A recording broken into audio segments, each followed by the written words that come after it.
मेरे बच्चों just here यहाँ पे देखिए ध्यान से सभी लोग। मैंने आप लोगों को एक क्वेश्चन दिया था ना, और क्वेश्चन क्या है कि vector A equal to 3i cap minus J cap और vector B equal to 4i cap minus J cap plus 5k cap, है ना। पिछली क्लास में हम लोगों ने डॉट प्रोडक्ट देखा था कि एक वेक्टर अगर कुछ दो वेक्टर्स दिए उनका डॉट प्रोडक्ट कैसे करते हैं हम लोग, है ना।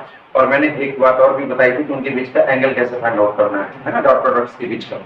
तो देखो मैंने आपको बताया था अगर वेक्टर इस फॉर्म में दिया गया हो, कोई वेक्टर कोई दो वेक्टर आपको इस तरह से दिए गए हो और उनके बीच का क्या निकालना हो, एंगल, तो हमेशा क्या कॉन्सेप्ट लगाते हैं डॉट प्रोडक्ट का। A vector E dot vector B equal to कितना होता है, A B cos theta. Cos theta equal to कितना हुआ, A dot B upon mod of vector A and mod of vector B, यानी vector A का परिमाण और vector B का परिमाण, है ना। अब प्रॉब्लम ये हुई कि जब मैंने आज ही क्वेश्चन आप लोगों से इस क्लास में पूछा तो मोस्ट ऑफ द स्टूडेंट्स क्या हुए, बेकार हो गए, उन्होंने कंप्लीट नहीं किया। क्यों? क्योंकि रिवीजन एक मैटर करता है, रिवीजन करते तो कोई प्रॉब्लम नहीं होती। चलिए यहाँ पे ध्यान से देखेंगे, प्लीज कंसंट्रेट करेंगे। ए डॉट बी, कल मैंने आपको बताया था कि अगर दो वेक्टर्स का डॉट प्रोडक्ट निकालना है ना, तो क्या करते थे, पहले बेटे आई का आई से मल्टीप्लाई कराओगे, जे का जे से मल्टीप्लाई कराओगे और के का के से मल्टीप्लाई कराओगे। ये तो बताया था कि नहीं बताया था? पहले बेटे आई का आई से जब मल्टीप्लाई कराओगे कितना आया, 3 इंटू कितना आ गया 4, प्लस हमारे पास क्या है, जे का जे से मल्टीप्लाई कराओगे तो -1 तो कितना हो गया पहले बेटे, -1 इंटू क्या हो गया हमारे पास -1 प्लस प्यारे बेटे यहाँ पे कितना आएगा 0, और 0 में 5 का मल्टीप्लाई करोगे कितना आएगा 0। That is a dot b, प्यारे बेटे a dot B is equal to मेरे पास कितना हुआ 12 एंड दिस इज प्यारे बेटे कितना हो गया +1 and that is the 0, that is हमारे पास कितना हो गया 30। क्लियर है ना? बोलो बच्चे। अब जरा ए का मैग्नीट्यूड फाइंड आउट करना, तो यहाँ पे देखिए जरा ए का मैग्नीट्यूड, तो ए इज इक्वल टू हम लोगों ने सीखा था कि अगर कोई वेक्टर इस फॉर्म में दिया गया हो तो कैसे करते हैं, आई का जो प्रोडक्ट है उसका होल स्क्वायर, है ना, और जे का जो प्रोडक्ट है उसका होल स्क्वायर, तो इसका होल स्क्वायर मेरे पास कितना है ये, और हमारे पास जो के का है ना, तो के में तो कुछ है ही नहीं, तो 0 का होल स्क्वायर, तो बेटा कितना आएगा हमारे पास 3 3 जा 9 प्लस 1, है ना, दैट इज कितना आ गया 10, और 10 का हमारे पास क्या आएगा, रूट हमारे पास 10 ही यहाँ पे अभी रख देता हूँ। और इसी तरह पहले बेटे हम लोग बी का मान फाइंड आउट करते हैं, यहाँ पे देखिएगा इधर सभी लोग। अभी देखो बेटा यहाँ पे कंसंट्रेट करो, कितना आसान सा था। ये दो वेक्टर मैंने आपको दिए, एक वेक्टर ए था एक वेक्टर बी था, और मैंने कहा था उनके बीच का एंगल फाइंड आउट करो। तो बेसिक सा कॉन्सेप्ट था, डॉट प्रोडक्ट से लगाना था, डॉट प्रोडक्ट निकाली और ये a dot B is equal to a B cos theta, cos theta is equal to a dot b vector a dot vector b upon mod of a mod of b, है ना। इस तरह से कर लेना था। तो बी का मॉड कितना निकालोगे पहले बेटे, इसी तरह से वेक्टर बी का मॉड निकालेंगे, अंडर रूट, तो हमारे पास देखिए क्या आएगा, आई का कंपोनेंट कितना हो गया यहाँ पे 4 का होल स्क्वायर प्लस हमारे पास -1 का होल स्क्वायर प्लस कितना आ जाएगा 5 का whole square, that is equal to हमारे पास पहले बेटे कितना आ गया, कंसंट्रेट करके देखिए, दैट इज 16 प्लस कितना आ गया 1 एंड दैट इज 25, फिर कितना आ गया, इधर ऐड करो 42 पक्का, ओके दैट इज। तो फिर हमारे पास यहाँ पे फाइनली वैल्यू रखते हैं, तो cos theta is equal to कितना आ जाएगा पहले बेटे, a dot b is equal to a dot b की वैल्यू कहां पे आई, दैट इज इक्वल टू हमारे पास 13 है, और a की वैल्यू मॉड ऑफ a, यानी कि वेक्टर ए का जो परिमाण है उतना है √10 है, और जो वेक्टर बी का जो हमारे पास मैग्नीट्यूड है दैट इज परिमाण 42। अब थीटा हमें फाइंड आउट करना था, तो cos इनवर्स क्या आ जाएगा हमारे पास आंसर 13, और इसको अगर हम लोग और भी फाइंड आउट करते हैं, अब रूट के अंदर है ना, तो इसको आप रूट जैसा भी लिखना हो लिख सकते हो, ठीक है ना। तो मैं तो फिलहाल ऐसे ही रख दे रहा हूँ, आप लोग भी ऐसे ही रख दीजिए और आगे कैलकुलेशन करना तो उसको करिएगा, एंड दैट इज कंप्लीट। ठीक है मेरे बेटे, कान को कहते बच्चों, हम लोगों ने बात करी थी पिछले क्लासेस में, क्या बात करी थी कि whenever the two vectors are multiplied together then the result may be scalar of vector। जब दो हमारे पास सदिश आपस में मल्टीप्लाई किए जाते हैं तो जो परिमाण जो रिजल्टेंट आएगा वो क्या हो सकता है, अदिश भी हो सकता है और सदिश भी हो सकता है। मतलब क्या, तो जब हमारे पास स्केलर प्रोडक्ट होता था, जब रिजल्ट हमारे पास स्केलर आता था तो उसको हम लोग क्या बोलते थे, डॉट प्रोडक्ट, और उसके बारे में कंप्लीट हम लोगों ने स्टडी कर ली है। नेक्स्ट हमारे पास आता है whenever the two vectors are multiplied, तो रिजल्ट क्या आ जाए, वेक्टर क्वांटिटी आ जाए, यानी रिजल्ट क्या आ जाए, एक सदिश आ जाए, तो फिर उसको देखेंगे, है ना।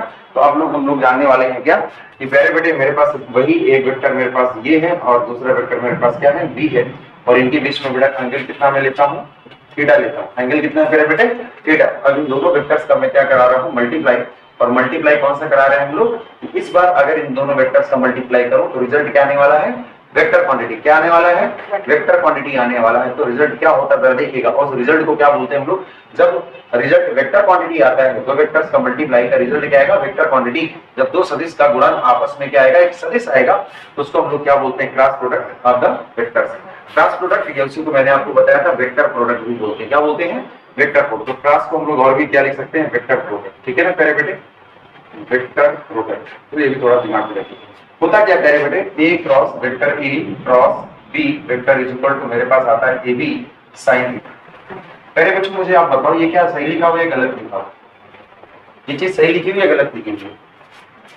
एनीवन, ये चीज सही लिखी हुई गलत लिखी हुई? आप बोलो बेटा।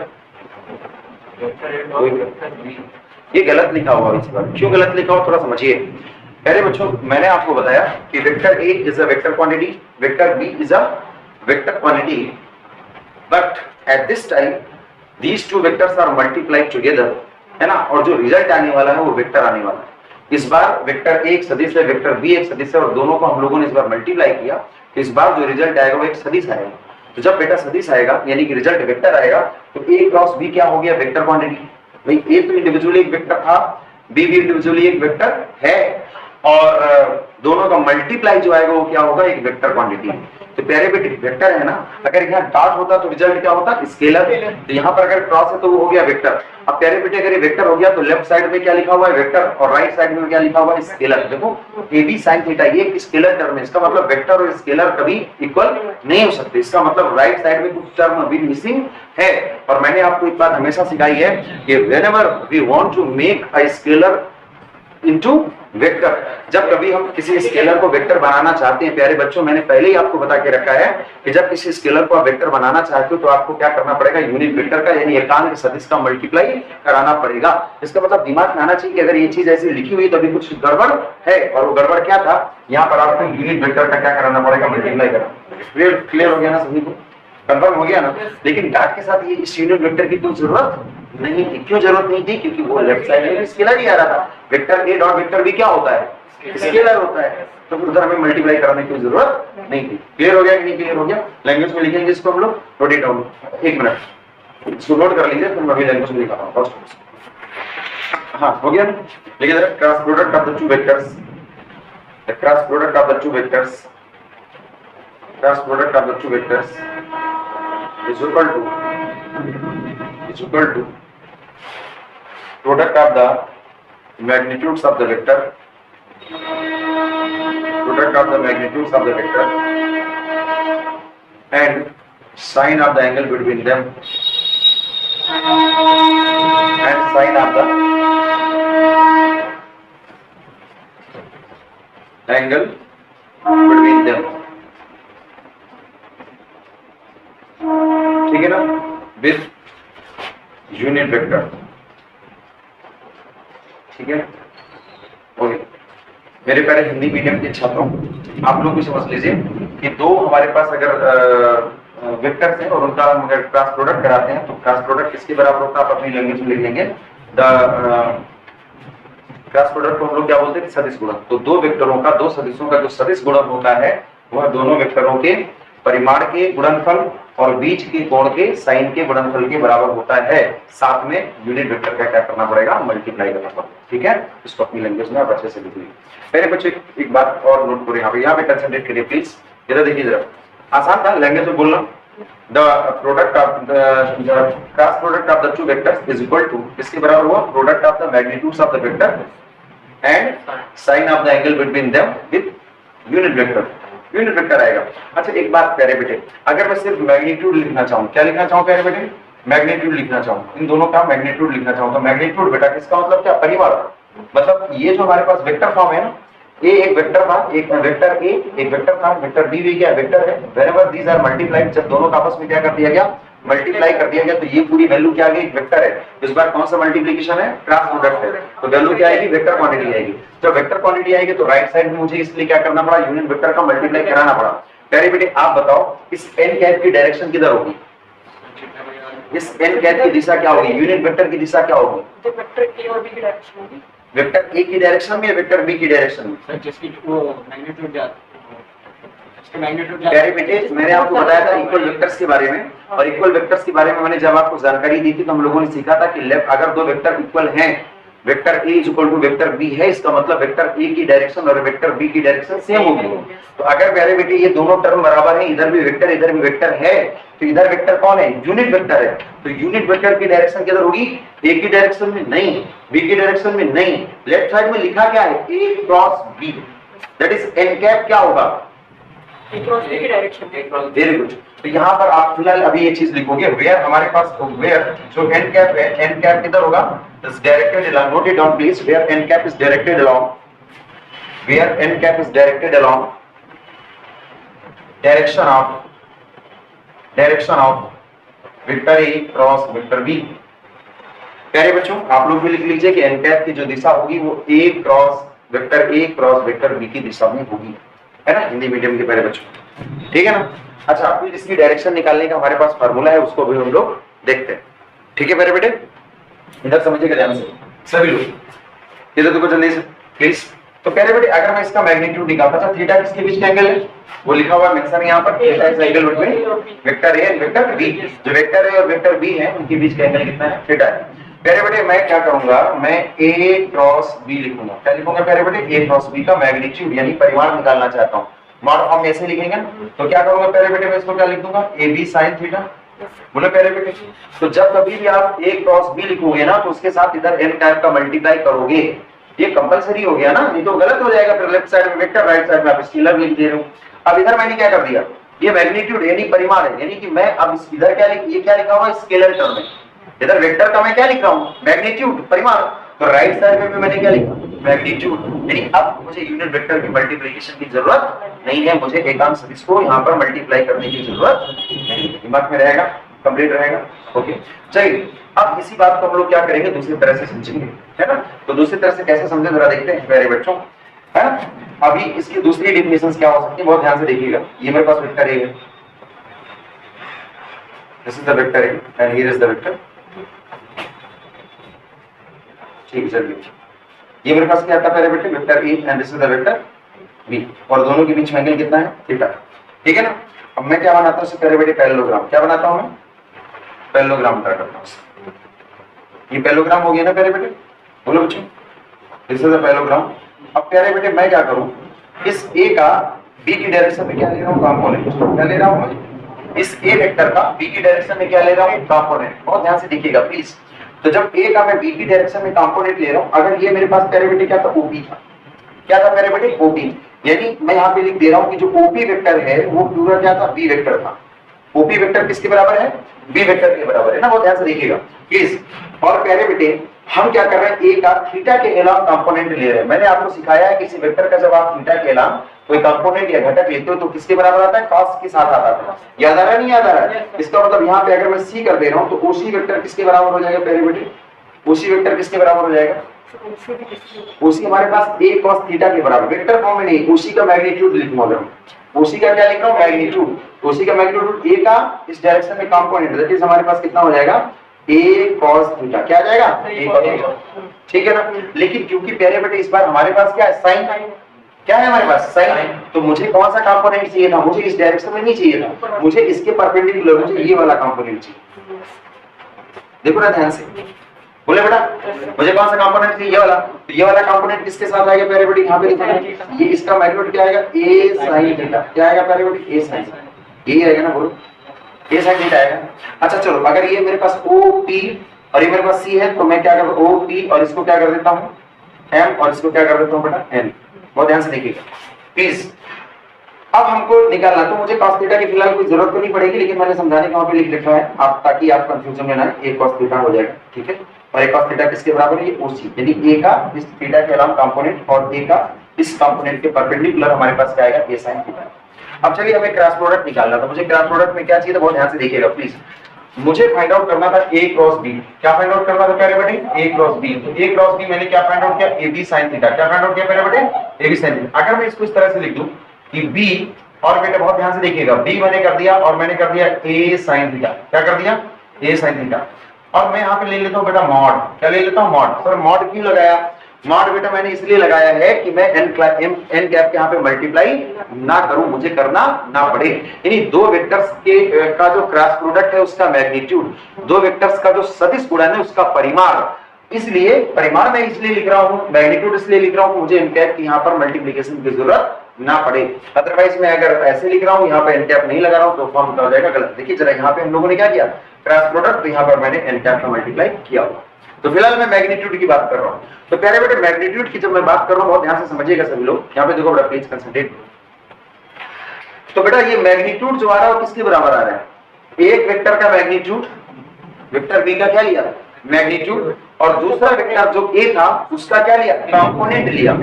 लेकिन वो कौन सा कंपोनेंट? बी की डायरेक्शन, बी की डायरेक्शन वाला नहीं है बेटा। देखो ए का बी की डायरेक्शन में जो कंपोनेंट आ रहा था वो तो कॉस के साथ आ रहा है।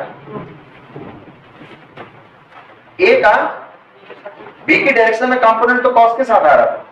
ये कौन सा कंपोनेंट है? Perpendicular component. ए का कौन सा कंपोनेंट है? Perpendicular component. और ये कंपोनेंट किसके परपेंडिकुलर है? बी के। बोलो ना भाई ध्यान से, यही है ना?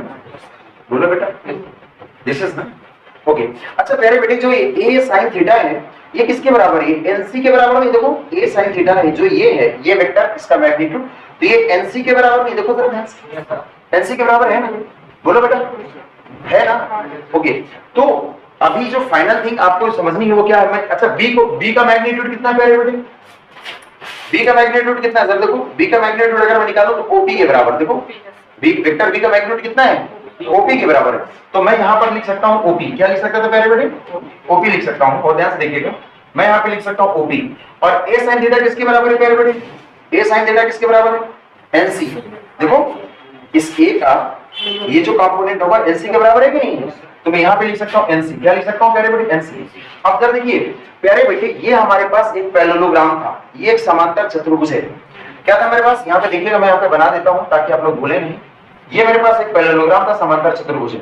और इस पैरेललोग्राम में प्यारे बेटे, समांतर चतुर्भुज में मेरे पास ये क्या है? O है, ये मेरे पास क्या है? P है, और ये मेरे पास क्या है? M, और ये मेरे पास क्या है? N है, राइट? और प्यारे बेटे जो मैंने A क्रॉस B निकाला अभी, vector A cross B, vector A cross B, vector A cross B का मैग्नीट्यूड जो मैंने निकाला वो किसके बराबर आया? OP, और मेरे पास क्या रहा है? मल्टीप्लाई रहा है NC। NC क्या था? देखो परपेंडिकुलर। NC क्या है? परपेंडिकुलर इसमें डाला गया, that is NC, that is हमारे पास NC।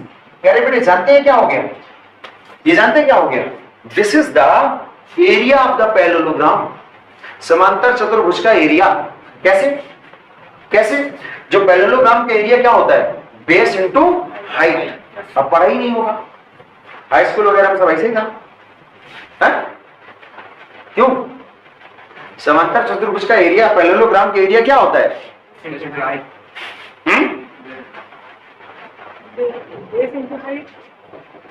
सर ये नहीं होता शायद, 4/, कुछ होता है ऐसे करके।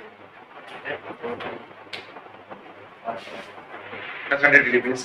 तो प्यारे बच्चों, हम लोगों ने क्या सीखा अभी कि दो वेक्टर्स का जो हमारे पास क्रॉस प्रोडक्ट होता है वो हमारे पास होता है क्या? Cross product equal to a B sine theta और एन कैप, ठीक है ना? एन कैप क्या? यूनिट वेक्टर, और उस यूनिट वेक्टर की डायरेक्शन किधर होगी? ए क्रॉस बी की डायरेक्शन किधर होगी? ए क्रॉस बी की डायरेक्शन, ठीक है ना?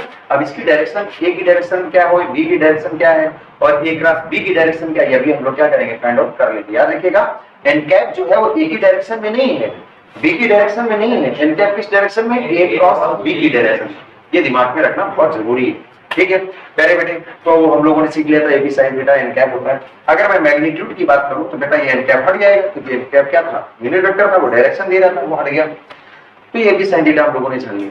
इसको हम लोगों ने एक दूसरी तरह से डिफाइन करने की कोशिश की। इधर देखो बेटा प्लीज, दूसरी तरह से डिफाइन कैसे कर सकते थे कि ये बेटा जो क्रॉस प्रोडक्ट का जो मैग्नीट्यूड होता है, यानी दो वेक्टर्स के क्रॉस प्रोडक्ट का जो परिमाण होता है, हम इसको एक और तरीका से, जैसे कल हम लोगों ने डॉट प्रोडक्ट को एक्सप्लेन किया, ऐसे भी समझ सकते थे कि दो में से कोई एक वेक्टर ए ले लेते या तो फिर बी ले लेते।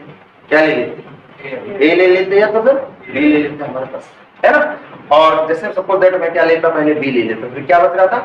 ए साइन थीटा बच रहा था। क्या बच रहा था? ए साइन थीटा। ए साइन थीटा क्या था? कंपोनेंट था किसका? ए का, लेकिन किस डायरेक्शन में था? बी के परपेंडिकुलर।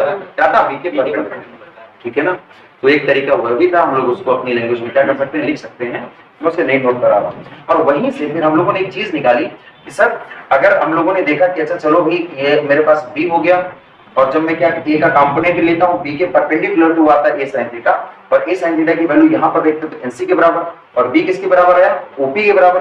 तो मेरे पास क्या हो गया? ओपी और इंटू एनसी।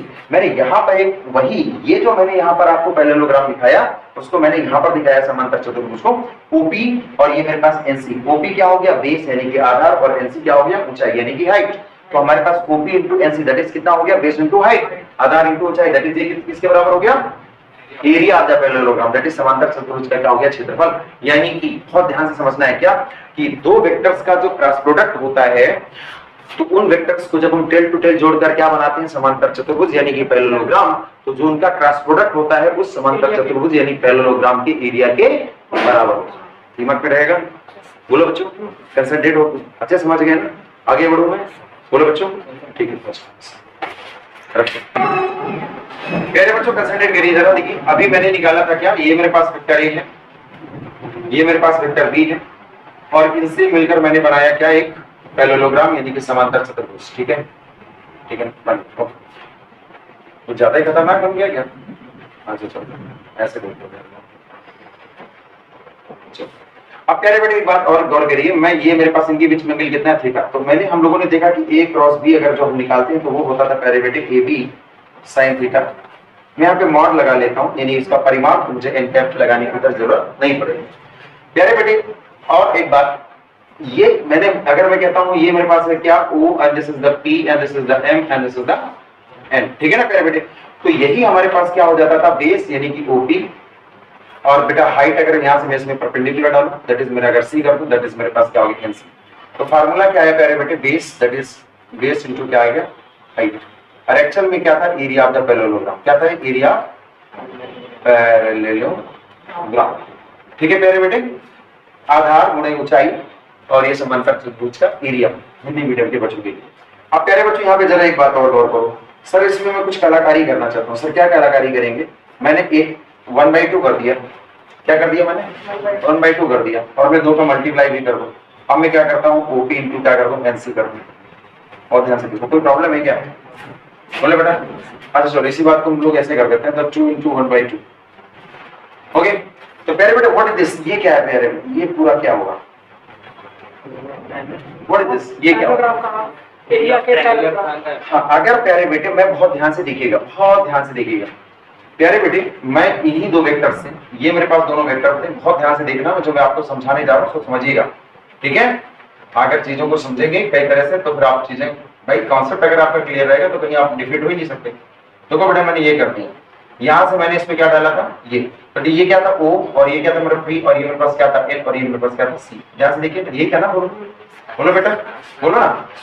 मैंने इस फिगर में क्या कर लिया, अभी देखो ये तो बन रहा है पैरेललोग्राम, ये क्या बन रहा है प्यारे बेटे पैरेललोग्राम, ये तो पैरेललोग्राम बन गया। बट मैं अगर इसको ऐसे कर दूं, आप जरा समझिए क्या, यानी ये जो फॉर्म आ रहा है ये जो फॉर्म आ रहा है ये एक बी वेक्टर था, ये मेरे पास ए वेक्टर था और ये मेरे पास क्या थी हाइट थी दैट इज OP और यहाँ पे क्या था मेरे पास N।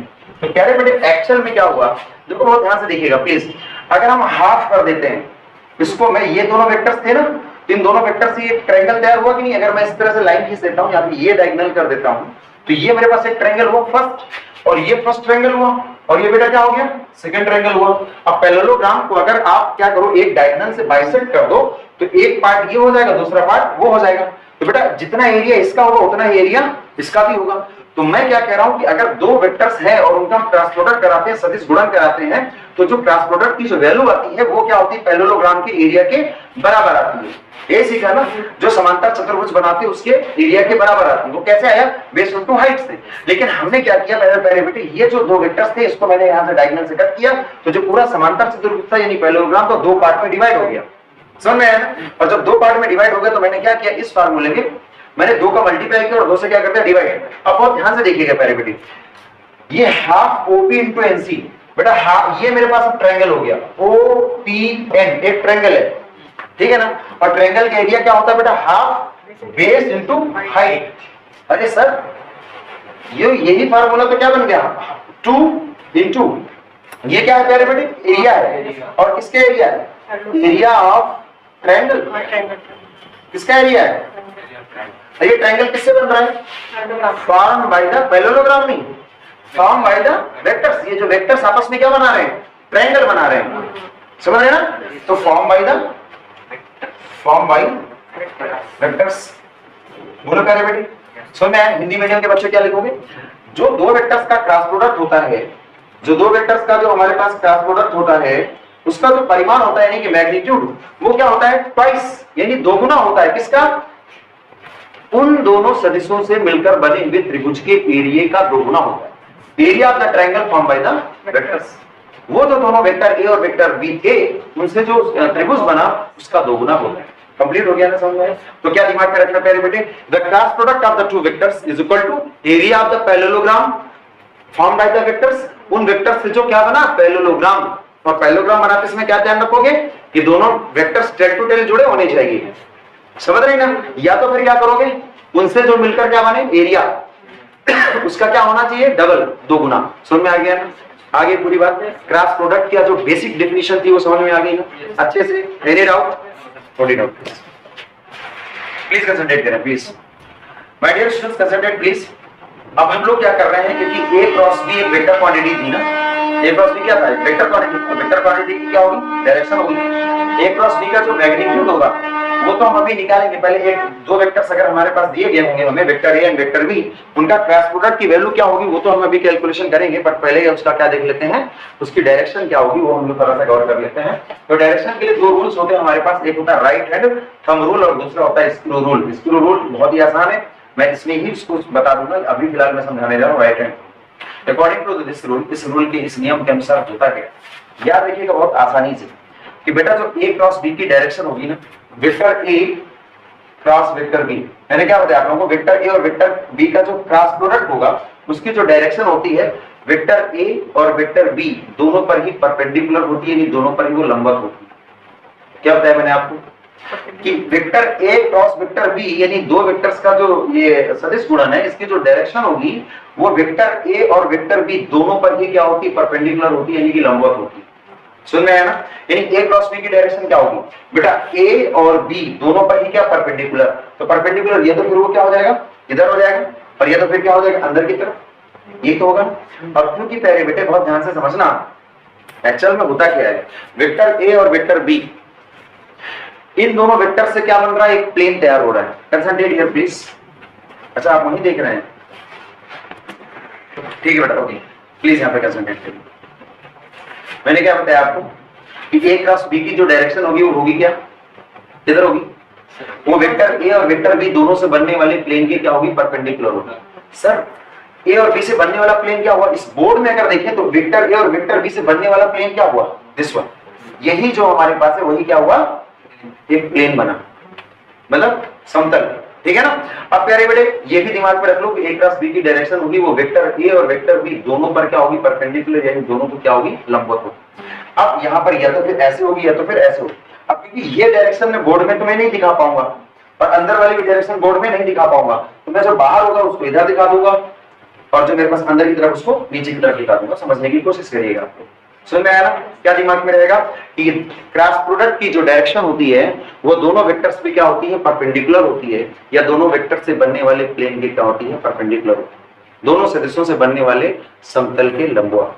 ठीक है प्यारे बेटे, समझ में आया ना? यानी कि a क्रॉस b की डायरेक्शन ना तो a की डायरेक्शन होगी ना तो b की डायरेक्शन होगी, वो किधर होगी, दोनों के परपेंडिकुलर, दोनों के लंबवत। क्लियर है? अब उसके लिए करते क्या है, अपने राइट हैंड को लेना है। क्या लेना है, अपने राइट हैंड को लेना है और जो दो वेक्टर्स थे उनके इंटरसेक्शन पॉइंट पे रख देना है। याद रखिएगा दोनों वेक्टर्स कैसे जुड़े होने चाहिए, टेल टू टेल। कैसे जुड़े होने चाहिए, टेल टू टेल।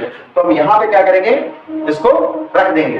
रखे राइट हैंड को, चलिए रखिए। अगर मैं क्या फाइंड आउट करना चाहता हूँ, मैं a cross b find out करना चाहता हूँ। क्या फाइंड आउट करना चाहता हूँ, a क्रॉस b। तो मैं अपने राइट हैंड को इंटरसेक्शन पॉइंट पे रखता हूँ, यानी दो वेक्टर जहां पे मिल रहे हैं वहां पे रखता हूं, और फिंगर्स को, उंगलियों को किधर मोड़ूंगा, a क्रॉस b की तरफ। अगर मुझे a क्रॉस b की डायरेक्शन निकालनी है तो a से b की तरफ मोड़ूंगा। इस बार थंब किधर आ रहा है बेटा, अंदर की तरफ। किधर आ रहा है, अंदर की तरफ, यानी a क्रॉस b की डायरेक्शन क्या होगी, इनवर्ट। और याद रखिएगा जो फिंगर्स, उंगलियां मोड़नी है ना, वो छोटे एंगल की तरफ मोड़नी है। बुक्स में लिखा होता है छोटे एंगल, लेकिन कुछ ज्यादा होशियार लोग हैं वो कैसे मोड़ने लगेंगे। अब मैं तो ऐसा नहीं मोड़ूंगा, बोले सर ऐसे रख क्यों दिया। अब आप कह रहे हो ए से बी, तो ए से बी ऐसे मोड़ रहा हूं, कुछ कलाकार ऐसे मोड़ देंगे, बोले सर ए से बी तो कर रहा हूं मैं।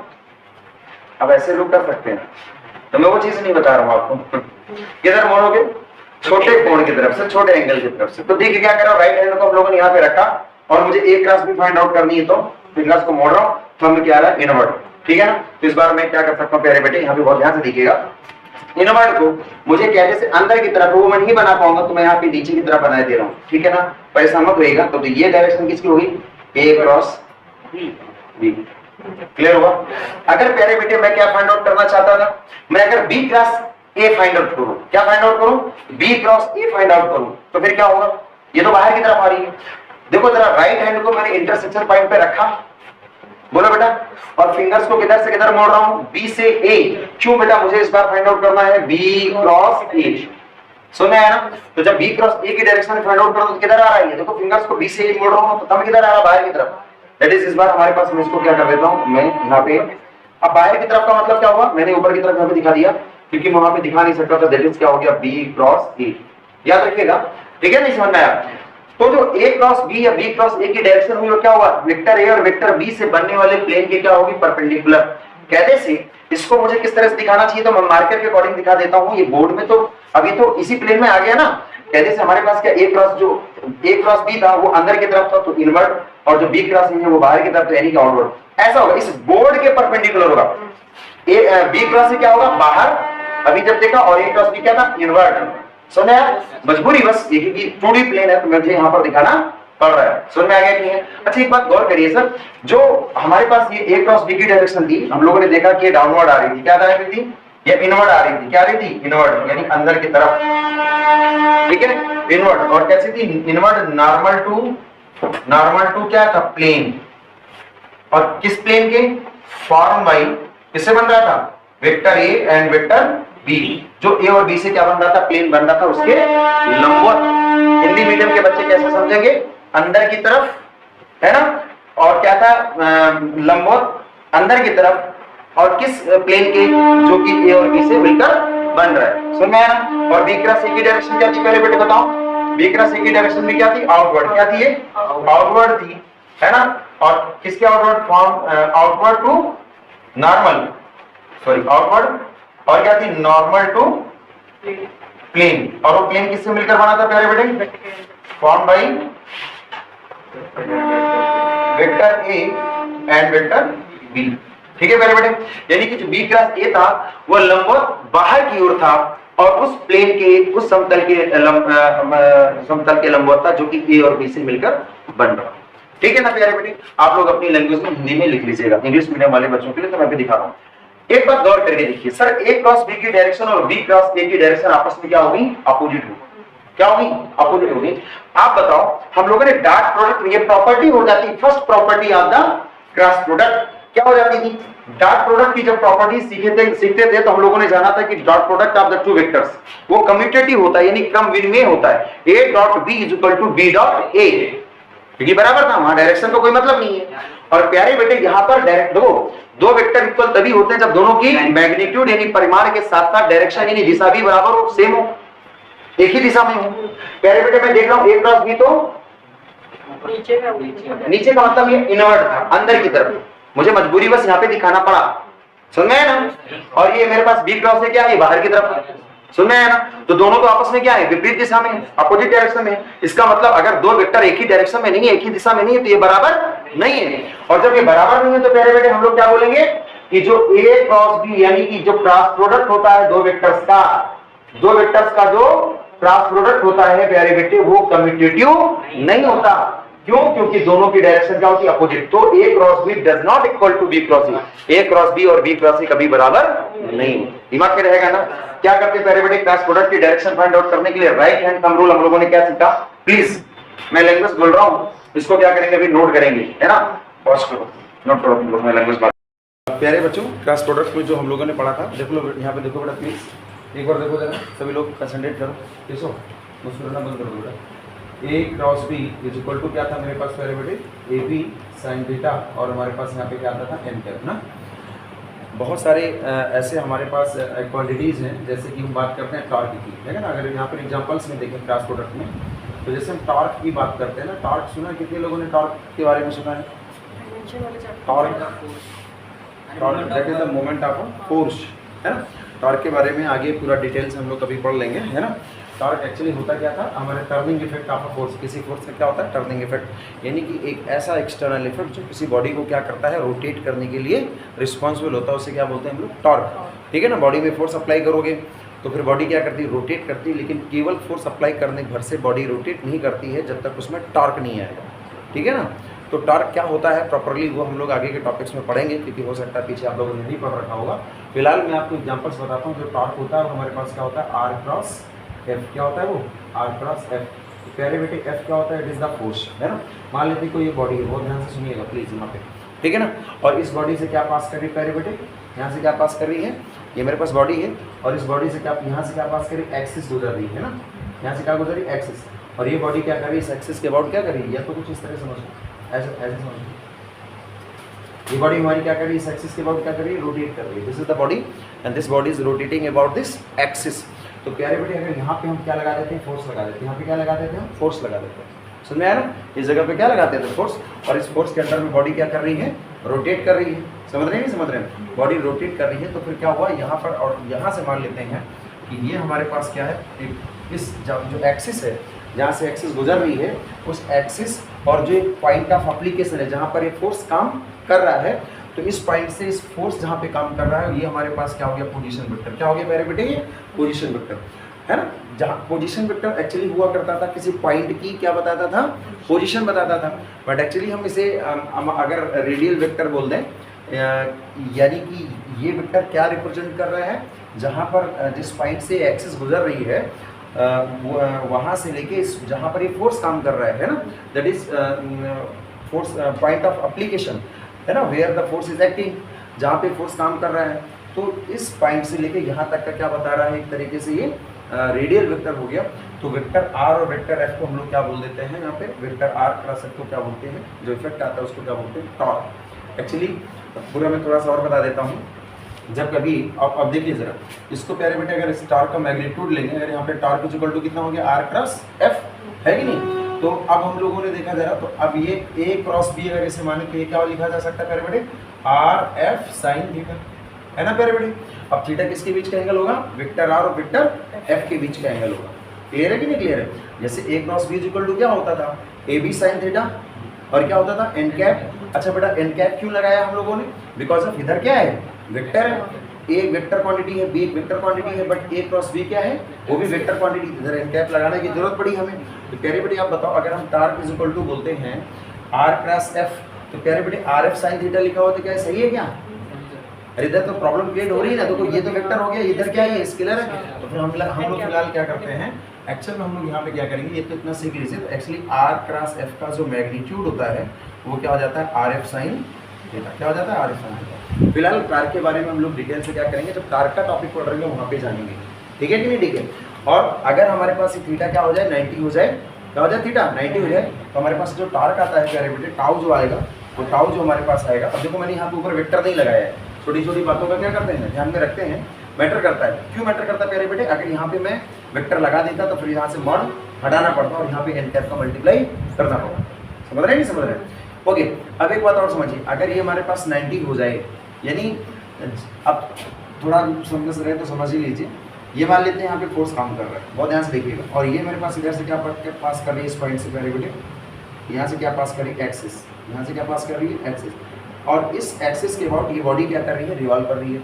और मान लेते हैं बेटा ये डिस्टेंस कितनी है प्यारे बेटे, डी, और ये मेरे पास क्या है, एफ। तो प्यारे बेटे इस बार यहाँ से जो ये रेडियल वेक्टर बन रहा था, एक्चुअल में अगर मैं इस यहाँ पर अगर जो रेडियल वेक्टर बना है इसी को आगे ऐसे डिस्प्लेस करूँ तो बेटा ये वेक्टर और फोर्स के बीच में एंगल कितना है, 90। कितना एंगल हो गया, 90। तो थीटा बराबर कितना हो गया, 90। एक्चुअल में फिर हमारे पास टॉर्क कितना आता, देखिए आर एफ था ना, आर की जगह में क्या वैल्यू हो गई, डी, आर की जगह में क्या हो गई, डी, यहाँ पे देखिए डी, और डी इंटू हमारे पास कितना हो गया प्यारे बेटे, एफ, और बेटा साइन 90 कितना हो जाता है, 1, साइन 90 1 हो जाता है। तो टाउ इक्वल टू क्या हो गया, डी इंटू एफ, या इसी को मैं बोल दूँ एफ डी। मतलब क्या प्यारे बेटे, मोटे तौर पे हमें सीख लेना है कि जो टॉर्क होता है वो होता क्या है, जब बॉडी में हमारे पास फोर्स लग रहा हो और वो फोर्स क्या कर रहा हो, बॉडी को रोटेट करने की टेंडेंसी रख रहा हो, तो वो फोर्स और परपेंडिकुलर डिस्टेंस, ये डी कौन सी है, परपेंडिकुलर, क्योंकि बेटा थीटा इस बार कितना लिया गया है, 90। तो शॉर्ट में आप ये जान लो कि अगर किसी बॉडी में फोर्स काम कर रहा है और वो फोर्स क्या कर रहा है, बॉडी को रोटेट करने की टेंडेंसी रखता है, तो हमारे पास फोर्स और परपेंडिकुलर डिस्टेंस की मल्टीप्लिकेशन को हम लोग क्या बोलते हैं, टॉर्क कहते हैं। अब एक बात समझ लीजिए, थोड़ा सा और समझा देता हूँ। सर ये जो डिस्टेंस है ना, ये कौन सी, अच्छा देखो अब बेटा क्योंकि हमको सिर्फ मल्टीप्लाई करना था तो मैंने ऐसे लिख दिया, यहाँ बीच में डॉट नहीं है, ये एक नॉर्मल मल्टीप्लिकेशन है क्योंकि f इंटू डी या d इंटू एफ कर रहा हूँ तो ये क्या है देखो जरा, अब यहाँ क्रॉस लगाने की जरूरत नहीं थी, क्यों? क्योंकि बेटा देखो RF that is a normal multiplication है यहाँ पे, ठीक है ना, तो RF साइन थीटा। तो मोटे तौर पे दिमाग में ये रखना है कि और स्टैंडर्ड फॉर्म टॉर्क का ये होता है, ये जरूरी नहीं ना कि आपको हमेशा परपेंडिकुलर डिस्टेंस दी गई हो, आपको जरूरी तो नहीं हमेशा क्या प्रोवाइड की गई हो, परपेंडिकुलर डिस्टेंस, है ना। तो ये हमारे पास एक रेडियल वेक्टर हो गया और ये वेक्टर क्या रिप्रेजेंट करता है, कहाँ से इनिशिएट होता है, जहाँ पर ये एक्सिस गुजर रही हो और किधर डायरेक्टेड होता है, उस पॉइंट तक जहाँ पर फोर्स अप्लाई हो रहा है। तो टॉर्क इज इक्वल टू क्या होता है, आर क्रॉस एफ। अब कल को आपको क्या दे दिया जाए, आर वेक्टर की वैल्यू दे दी जाए, आपको दे दिया जाए कि R vector is equal to प्यारे बेटे suppose that 3i cap minus J cap और फोर्स की वैल्यू दे दी जाए प्यारे बेटे 4j cap plus 5k cap और आपसे कह दिया जाए कि टॉर्क निकालिए, तो फिर क्या करना होगा, आर और एफ का क्या करना पड़ेगा, क्रॉस प्रोडक्ट निकालना पड़ेगा, मल्टीप्लाई नहीं करना पड़ेगा, क्या निकालना पड़ेगा, क्रॉस प्रोडक्ट निकालना पड़ेगा, है ना। ऐसे क्वेश्चंस आपको आपसे पूछे जाएंगे, ठीक है। तो प्यारे बेटे अब जब ये तो स्टैंडर्ड फॉर्म हो गया टॉर्क का, लेकिन अगर हमारे पास परपेंडिकुलर डिस्टेंस दी गई होगी और ये परपेंडिकुलर डिस्टेंस कहाँ से होती है, जहाँ से एक्सिस गुजर रही है और उस पॉइंट तक जहाँ पर फोर्स काम कर रहा है, अगर वो परपेंडिकुलर डिस्टेंस आपको पता है तो सीधे सीधे 90 क्या और साइन 90 क्या हो जाता है, 1 हो जाता है, तो फिर हम torque is equal to F D भी कह देते हैं, ठीक है ना। अच्छा कई बार ऐसा होता है प्यारे बेटे कि एक्सिस अगर नहीं पास कर रही हो तब, अगर एक्सिस पास नहीं कर रही हो तब क्या करेंगे, एक्सिस नहीं पास कर रही तब क्या करोगे, अब एक्सिस नहीं गुजर रही देयर भाई देखो जरा ना, यहाँ पे देखो सपोज दैट ये मेरे पास मार्कर है, सॉरी डस्टर हो गया, इस डस्टर से क्या एक्सिस पास कर रही है क्या, नहीं, बट अगर मैं इसको रोटेट करना चाहूँ, देखो जरा यहाँ पे देखो मैं इधर ऐसे रोटेट कर रहा हूँ तो भी क्या हो रहा है, बॉडी रोटेट हो रही है विदाउट एक्सिस। होता क्या प्यारे बेटे, बॉडी में जब रोटेशनल इफेक्ट आता है तो वो रिस्पॉन्सिबल फैक्टर क्या होता है, टॉर्क होता है ना, क्या होता है वो टॉर्क, बॉडी रोटेट करेगी मतलब उसमें टॉर्क अप्लाई हो रहा था, ठीक है ना, फोर्स लगेगा तभी टॉर्क आएगा, है ना। टॉर्क में एक चीज़ आ जाती है, फोर्स के साथ क्या मल्टीप्लाई करना पड़ेगा, डिस्टेंस, है ना, डिस्टेंस वो परपेंडिकुलर भी हो सकती है, किसी एंगल पर भी हो सकती है, तो स्टैंडर्ड फॉर्म आपका ये हो जाता है, ठीक है ना। तो कई बार जब एक्सिस गुजर ही नहीं रही होती तो क्या होता है, अच्छा जब एक्सिस गुजर रही तो क्या होता है, फर्क क्या है, व्हेनेवर जब बॉडी से एक्सिस यानी कि बॉडी किसी अक्ष के अबाउट घूम रही होती है, बॉडी किसी एक्सिस के अबाउट रोटेट कर रही होती है तो सिंगल फोर्स ही पर्याप्त होता है उसको रोटेट कराने के लिए, एक ही फोर्स लगा दो तो रोटेट कर जाएगी। लेकिन जब एक्सिस पास नहीं कर रही है, जब कोई अक्ष उस बॉडी से उस वस्तु से नहीं गुजर रही होती है तो फिर आपको कम से कम 2 फोर्स लगानी पड़ेंगे, है ना। तो उस कंडीशन में भी टॉर्क बनता है, उसको भी हम लोग टॉर्क कहते हैं, बट अंतर थोड़ा, मान लीजिए एक फोर्स इधर काम कर रहा है और एक फोर्स हमारे पास क्या कर रहा है बेटा, यहाँ पे फोर्स काम कर रहा है, इधर काम कर रहा है, मेरे बच्चों समझो। तो मैं भी क्या बात कर रहा था कि अगर एक्सिस बॉडी से क्या कर रही है, पास नहीं कर रही है, axis is not passing to the body, तो उस समय क्या होगा मेरे बच्चों, तब तो हमें एटलीस्ट 2 फोर्सेस कम से कम लगानी पड़ेंगे, तो वहाँ पर भी टॉर्क होता है। और टॉर्क होता क्या है प्यारे बेटे, टाउ इक्वल टू हमारे पास होता है बेटा, यहाँ पे देखो जरा, टाउ इक्वल टू क्या होता है मेरे पास, एफ इंटू डी, ठीक है ना। अब एक मैग्नीट्यूड की सीख में बात कर रहा हूँ, और लेकिन अब डी जब मैं केवल कर रहा हूँ तो इसका मतलब डी कौन सी होगी, परपेंडिकुलर डिस्टेंस। क्यों, क्योंकि बेटा स्टैंडर्ड फॉर्म तो ये होता है ना टॉर्क का, और अगर हमारे पास केवल मैं डी कर रहा हूँ तो इसका मतलब मैं इस थीटा को क्या कर रहा हूँ, साइन थीटा को निग्लेक्ट कर रहा हूँ, और साइन थीटा को निग्लेक्ट करने का मतलब वैल्यू क्या कर रहा हूँ, 1 कर रहा हूँ। तो 1 वैल्यू कब आई, जब थीटा हमारा 90 हो गया, यानी कि ये जो डिस्टेंस अगर है तो फिर वो क्या है, परपेंडिकुलर डिस्टेंस है। आज के बाद ये दिमाग में रख लीजिएगा, अगर टॉर्क निकालना तो टॉर्क तो RF साइन थीटा होता है, और अगर सिर्फ मैं यहाँ पर क्या कर रहा हूँ, फोर्स इंटू डिस्टेंस का मल्टीप्लाई कर रहा हूँ, इसका मतलब ये परपेंडिकुलर डिस्टेंस है। तो सर यहाँ पे तो 2 फोर्स थे, आपने सिर्फ एक फोर्स का मल्टीप्लाई किया हुआ है, तो प्यारे बेटे क्योंकि दोनों ही फोर्स क्या होते हैं, इक्वल होते हैं, मैग्नीट्यूड में क्या होते हैं, इक्वल, समझ रहे हैं ना। जब आप किसी बॉडी को रोटेट करते हो तो वो क्या होता है, एक्चुअल में इक्वल होता है, ठीक है। But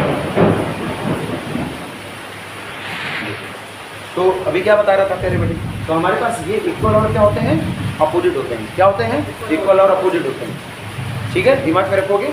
whenever 2 equal and opposite, जब कभी 2 बराबर और विपरीत, अच्छा विपरीत दिशा में क्यों कह रहे बेटे, अगर एक ही लाइन में काम कर जाएंगे तो क्या हो जाएगा, अभी बताया था कि अगर 2 वेक्टर एक ही डायरेक्शन में काम करें, अब विपरीत क्या हो जाए, अपोजिट डायरेक्शन में, अगर सपोज दैट एक फोर्स इधर काम कर रहा है, एक फोर्स हमारे पास क्या कर रहा है, इधर फोर्स काम कर रहा है, एक इधर काम कर रहा है, एक इधर काम कर रहा है, तो दो वेक्टर क्या हो गए, अपोजिट डायरेक्शन में हो गए, यानी विपरीत दिशा में हो गए, तो उनका नेट क्या होता है, डिफरेंस के बराबर। रिजल्टेंट कैसे निकालते थे, डिफरेंस के बराबर, याद है ना कैसे हमने सीखे हैं। लेकिन जब ये मैग्नीट्यूड इक्वल होंगे, ए का मैग्नीट्यूड, भाई इसका मैग्नीट्यूड और इसका मैग्नीट्यूड क्या, परिमाण दोनों का बराबर है, तो डिफरेंस करोगे तो वैल्यू क्या हो जाएगी, 0। तो बेटा ये एक दूसरे को क्या कर देंगे, कैंसिल कर देंगे, क्या कर देंगे, कैंसिल कर देंगे। तो सच तो ये है कि अगर कैंसिल कर देंगे तो बेकार हो जाएंगे, है ना, बॉडी में कुछ वो रोटेशनल इफेक्ट नहीं लाएंगे। तो बॉडी में जब दो फोर्स काम करते हैं और इक्वल और अपोजिट, बराबर भी हो और विपरीत दिशा में हो, लेकिन याद रखिएगा वो एक ही लाइन में काम करेंगे तो 0 हो जाएगा। तो घुमाएंगे कैसे बॉडी को, तो क्या करना चाहिए, दोनों अलग अलग डायरेक्शन में काम करने चाहिए। किधर काम करने चाहिए, एक इधर काम कर रहा है, एक इधर काम, लेकिन जो लाइन ऑफ एप्लीकेशन है ये इस लाइन में काम कर रहा है और ये इस लाइन में काम कर रहा है, तो दोनों की लाइन क्या है, अलग है। अगर एक ही लाइन में काम करेंगे तो क्या हो जाएंगे, ये 0 हो जाएंगे, समझ रहे हैं ना। तो दोनों क्या कर रहे हैं, डिफरेंट लाइन में काम कर रहे हैं, ये दिमाग में रखना पड़ेगा, ठीक है कि नहीं, ठीक है। तो फिर हमारे पास ये, अच्छा यहाँ पे टॉर्क की वैल्यू में क्या करेंगे, दो में से कोई एक फोर्स लेंगे, या तो इसे ले लेंगे या तो इसे ले लेंगे। अरे एक्चुअली दोनों की वैल्यू क्या है, सेम है, तो इसी को ले लेंगे। तो ये याद रखिएगा। अब अच्छा, अब बेटा यहाँ पे दो फोर्स काम कर रहे थे, तो इसी को बोलते हैं, याद रखिएगा, जब कभी फिजिक्स में, मैंने आपको ऑलरेडी बता के रखा, whenever there is a multiplication with the distance, जब कभी फिजिक्स में डिस्टेंस से मल्टीप्लाई होता है किसी क्वांटिटी में, तो क्या बोलते हैं उसको, मोमेंट बोलते हैं, याद आ रहा है ना। और जब डिस्टेंस से डिवाइड होता है तो क्या बोलते हैं, ग्रेडियंट, ठीक है ना। तो बेटा यहाँ पर क्या हो रहा है, देखिए फोर्स में डिस्टेंस का मल्टीप्लाई हो रहा है, इसका मतलब ये मोमेंट ऑफ फोर्स। लेकिन यहाँ थोड़ी सी एक माइन्यूट सी चीज़, उसको मैं क्लियर कर देता हूँ, फिर आगे बढ़ते हैं। बेटा यहाँ पर केवल एक फोर्स था, जब बॉडी से क्या गुजर रही थी, एक्सिस, है ना। और यहाँ पर बेटा कितने फोर्स काम कर रहे हैं, 2। तो इसको बोल देते हैं मोमेंट ऑफ फोर्स और इसको बोल देते हैं मोमेंट ऑफ कपल। क्या बोल देते हैं, मोमेंट ऑफ कपल। समझ में आया ना, क्लियर है। दोनों टार्क ही, ये भी टार्क था और ये भी टार्क था। अरे टार्क होता क्या, बॉडी को रोटेट कराने वाला एक्सटर्नल इफेक्ट, एक बाहरी प्रभाव जो बॉडी को क्या कर रहा है, घुमा रहा है, ठीक है ना। ओके, तो नोट हो गया है ना। प्लीज एक अगला एग्जांपल अगर हम लोग देखें जरा, एक था हमारे पास क्या, टार्क इज इक्वल टू क्या सीखा हम लोगों ने, R vector cross A vector. इसी तरह हमारे पास जैसे वेलोसिटी जानते हैं ना, वेलोसिटी अभी हम लोगों ने मोशन इन स्ट्रेट लाइन, है ना, एक रेखीय गति में हम लोगों ने पढ़ रखा है। तो ये वेलोसिटी यानी कि वेग है, and that is equal to क्या होता है, ओमेगा क्रॉस आर। क्या होता है प्यारे बेटे, ओमेगा क्रॉस आर। ये क्या होती है, एंगुलर वेलोसिटी। क्या होती है, कोणीय वेग, समझ है ना। और ये हमारे पास क्या होता है, वही रेडियल वेक्टर हमारा, है ना। रेडियल वेक्टर को हम लोग क्या बोलते हैं, है ना, त्रिज्य वेक्टर बोलते हैं हिंदी में, ठीक है। तो ये भी आप दिमाग में रखिएगा। अगर आपको ओमेगा की वैल्यू दे दी जाए, आर की वैल्यू दे दी जाए, तो दोनों का क्या करोगे आप, क्रॉस प्रोडक्ट करेंगे और इस तरह से निकाल लेंगे, ठीक है कि नहीं, ठीक है, समझ में आया ना। ओके, तो इट्स ओके। और अब हम लोग क्या करते हैं, प्रॉपर्टीज की बात करेंगे, किसकी बात करेंगे, प्रॉपर्टीज की, ठीक है ना। तो हेडिंग डाल दो, properties, properties of cross product में कल हम लोगों ने सीखा था, जब हम लोगों ने राइट हैंड हम रूल जाना था, तो हम लोगों ने जाना था क्या कि A cross B does not equal to B cross A, यानी ए क्रॉस बी की जो दिशा होती है वह बी क्रॉस ए से क्या होती है, विपरीत होती है। एक ही दिशा में दोनों नहीं होते, एक ही डायरेक्शन में दोनों नहीं होते, देखा है ना। अच्छा राइट, वो स्क्रू रूल भी सीखने की जरूरत है क्या, बताओ भाई, आप लोग बताओ। अगर स्क्रू रूल सीखने की जरूरत हो तो मैं बता दूँ, थोड़ा समझा दूँ क्या, कि दिमाग में बसा रहे। हाँ आसान था, थोड़ा बता देता हूँ हल्का सा।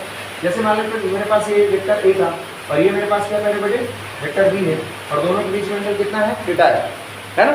बोलो भाई, तो स्क्रू रूल क्या कहता है, बहुत ही सिंपल है कि क्या करना है, आपको जो भी निकालना हो, suppose that you want to find A cross B. Screw rule कहता है कि अगर आप दो वेक्टर्स का क्रॉस प्रोडक्ट फाइंड आउट करना चाहते हैं, तो अगर ए क्रॉस बी फाइंड आउट करना है, क्या फाइंड आउट करना है, ए क्रॉस बी, तो कुछ इस तरह से करिए। और क्या करना है, बहुत ध्यान से देखिएगा प्लीज। इस तरह से करिए कि इनके दो वेक्टर्स के इंटरसेक्शन पॉइंट पर क्या रखिए ना, स्क्रू रखना है। स्क्रू जानते हैं ना, है ना, स्क्रू जस्ट लाइक हमारे पास इस तरह का कुछ हमारे पास का होता है, इसको हम लोग क्या बोलते हैं, स्क्रू, है ना, इस तरह का।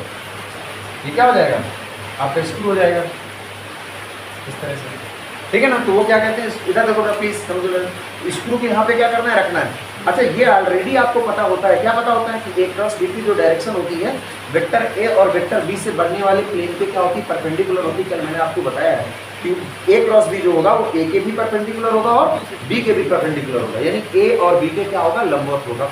तो बेटा हम स्क्रू को कैसे रखेंगे, क्या स्क्रू को ऐसे रख देंगे, ऐसे रख देंगे, नहीं ऐसे ऐसे भी नहीं रखेंगे। क्या करना है, इनसे बनने वाले प्लेन यानी ए और बी पे क्या रखना है, परपेंडिकुलर। अब फर्क ये कि आपने रख दिया सर, तो फिर आगे क्या करना है, स्क्रू को रोटेट करना है। तो किधर रोटेट करोगे, अगर आप ए क्रॉस बी की डायरेक्शन को फाइंड आउट करना चाहते हो तो आप स्क्रू को यहाँ पे आप रखे तो ए से बी की तरफ रोटेट करिए।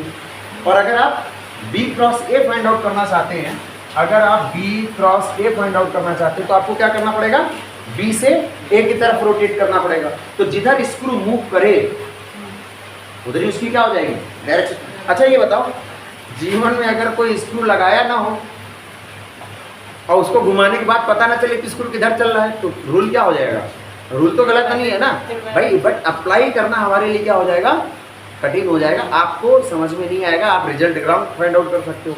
तो सिंपल सी बात ये है कि आपको करना क्या है, राइट हैंड थंब रूल क्या होता है, एक स्टैंडर्ड है, बहुत अच्छा है, उसको दिमाग में आपको क्या करना है, रखना है। फिलहाल चलिए करके देख लेते हैं एक बार जरा। तो ए क्रॉस बी यहाँ पे है, तो पहले बेटे स्क्रू को क्या करते हैं, यहाँ पे हम लोग रखते हैं, रख दिया ना स्क्रू को, और चलिए इसको रोटेट करें क्या, ए से बी की तरफ, ए क्रॉस बी करता हूँ, ए से बी की तरफ, देखिए स्क्रू किधर जाएगा, अंदर की तरफ। अगर आपने करा है तो ठीक है ना, नहीं तो मैं इसको मैं घुमा के इसको बाहर ही खींच लूँ तो क्या मतलब है, तो ये अंदर जाएगा, जब ऐसा करोगे तो अंदर जाएगा, इसका मतलब ए क्रॉस बी की डायरेक्शन क्या हो रही है, अंदर। ठीक है ना, चलो sir right hand thumb rule एक साथ इसी समय लगा लें। तो राइट हैंड को रखोगे, फिंगर्स क्या है, अभी हमें फाइंड आउट करना है ए क्रॉस बी, तो फिंगर्स को क्या करना है, ए से बी की तरफ, तो थंब किधर है, अंदर की तरफ, तो ये हमारे पास ए क्रॉस बी की डायरेक्शन क्या होगी, इनवर्ट, यानी कि अंदर की तरफ, लंबवत है, अंदर की तरफ। ठीक है प्यारे बेटे, और इस तरह अगर बी क्रॉस से फाइंड आउट करते तो क्या करते, देखो सर इंटरसेक्शन पॉइंट पे जहां पर ये दोनों सदिश आपस में मिल रहे हैं वहां पर क्या करना, राइट हैंड रखना, और इसको हम लोग क्या करेंगे, इस तरह से बी से ए की तरफ मोड़ेंगे तो उस समय थंब क्या हो जाएगा, बाहर की तरफ। आसान था ना, तो स्क्रू रूल भी दिमाग में रख लेना है। तो अप्लाई किसको करना है, राइट हैंड थंब रूल। ठीक है, तो प्रॉपर्टीज में पहला पॉइंट आता है प्यारे बेटे, हम लोगों ने देखा कि ए क्रॉस बी की डायरेक्शन और बी क्रॉस ए की डायरेक्शन क्या होती है, दोनों विपरीत है, अपोजिट है। इसका मतलब यहाँ से पहला आता है कि A cross B does not equal to क्या होता है बेटा, बी क्रॉस बी, ये आपस में क्या होते हैं, बराबर नहीं होते हैं। इसका मतलब हमारे पास जो दो वेक्टरों का जो क्रॉस प्रोडक्ट है, दो सदिशों का जो सदिश गुणन है, वो क्या होता है, कम्यूटेटिव नहीं होता, यानी कि क्रम विनिमय नहीं होता। Note it down please, cross product is, पहला point, cross product is not commutative. दो सदिशों का सदिश गुणन यानी क्रॉस प्रोडक्ट क्रम विनिमय नहीं होता। Cross product is not commutative, note करिए जरा प्लीज। अच्छा, तो अगर नहीं ये बराबर नहीं तो फिर एक्चुअल में क्या है बेटा, ए क्रॉस बी की डायरेक्शन जो थी वो क्या थी, अपोजिट थी, किसके, बी क्रॉस। तो हम इक्वल कब कर देंगे, माइनस के साथ इक्वल कर देंगे। माइनस का मतलब क्या हो रहा है, जब दो वेक्टर अपोजिट डायरेक्शन में होते हैं, दो सदिश विपरीत दिशा में होते हैं, तो हम लोग माइनस साइन लगाते हैं। सिखा चुका हूँ पीछे, ओके ना मेरे बेटे, ओके। दूसरी प्रॉपर्टी जल्दी करें प्लीज, ड्रॉप कर दो, चलो। अच्छा, डॉट प्रोडक्ट में दूसरी प्रॉपर्टी क्या पढ़ी थी हम लोगों ने, बताओ। डॉट प्रोडक्ट पढ़ते समय दूसरी प्रॉपर्टी क्या पढ़ी थी हम लोगों ने, हाँ वो हम लोगों ने उसको पढ़ा था, डिस्ट्रीब्यूटिव। डॉट प्रोडक्ट क्या होता है, डिस्ट्रीब्यूटिव होता है ओवर एडिशन, है ना। जो हमारे पास अदिश गुणन होता है दो सदिशों का, वो क्या होता है, वितरित होता है योगफल में, ये मैंने आपको बताया था, है ना, वितरण और बंटन का नियम। तो दूसरा हमारे पास क्रॉस प्रोडक्ट भी होता है, that is cross product is also distributive over addition. Cross product is also distributive over addition. तो क्रॉस प्रोडक्ट भी क्या होता है पहले बेटे, ये डिस्ट्रीब्यूटिव होता है। सुनने आया कि नहीं आया, क्रॉस प्रोडक्ट क्या होता है, डिस्ट्रीब्यूटिव होता है, नोट कर लीजिए।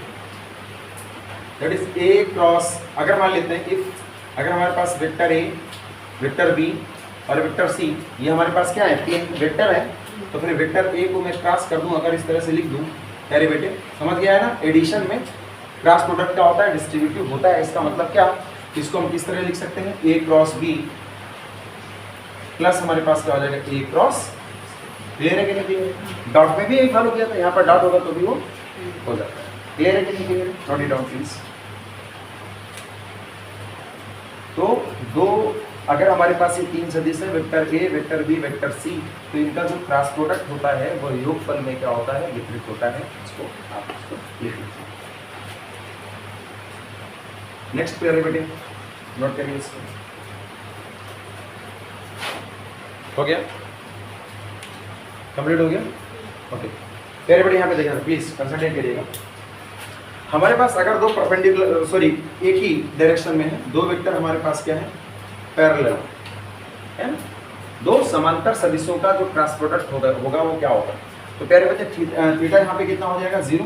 बोलो बच्चों, थीटा अगर 0 हो जाएगा तो फिर हमारे पास a cross b is equal to क्या हो जाएगा, ab और साइन 0।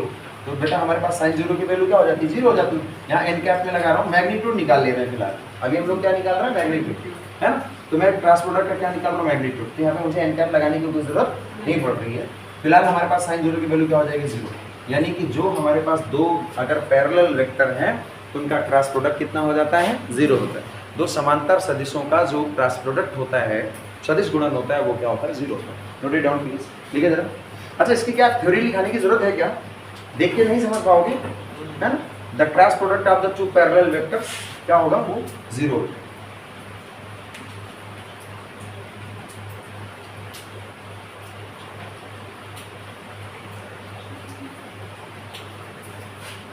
देखो प्लीज, अगर हमारे पास, अच्छा इसी के साथ एक चीज और देख लेते हैं जरा प्यारे बेटे। अगर ये पैरेलल है तो फिर मैं सेल्फ वेक्टर का क्या करा दूं, क्रॉस करा दूं, है ना बेटा। हमारे पास मान लेते हैं वेक्टर ए है, बोलो बेटा, है ना।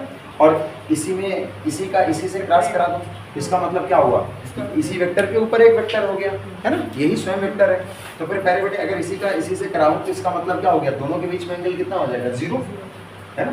अगर आप ये एक वेक्टर है और इसी के ऊपर भी एक वेक्टर रख दोगे तो दोनों आपस में क्या हो गए, पैरेलल, और एंगल कितना हो जाएगा, 0 हो जाएगा, है ना।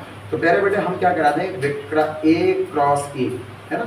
मैं एक ही वेक्टर का क्या कर रहा हूँ, क्रॉस, तो दैट इज क्या हो गया, a इंटू a, और कितना हो जाएगा, साइन 0। बोला बच्चों, तो हमारे पास ये साइन 0 हो गया, तो वैल्यू कितनी हो गई, 0। यानी सेल्फ वेक्टर का जो क्रॉस प्रोडक्ट होता है वो कितना हो जाता है, 0 हो जाता है, ठीक है ना। तो note it down please, the cross product of self vector is also 0। किसी सदिश का स्वयं से क्रॉस प्रोडक्ट क्या होता है, 0। नोट करिए।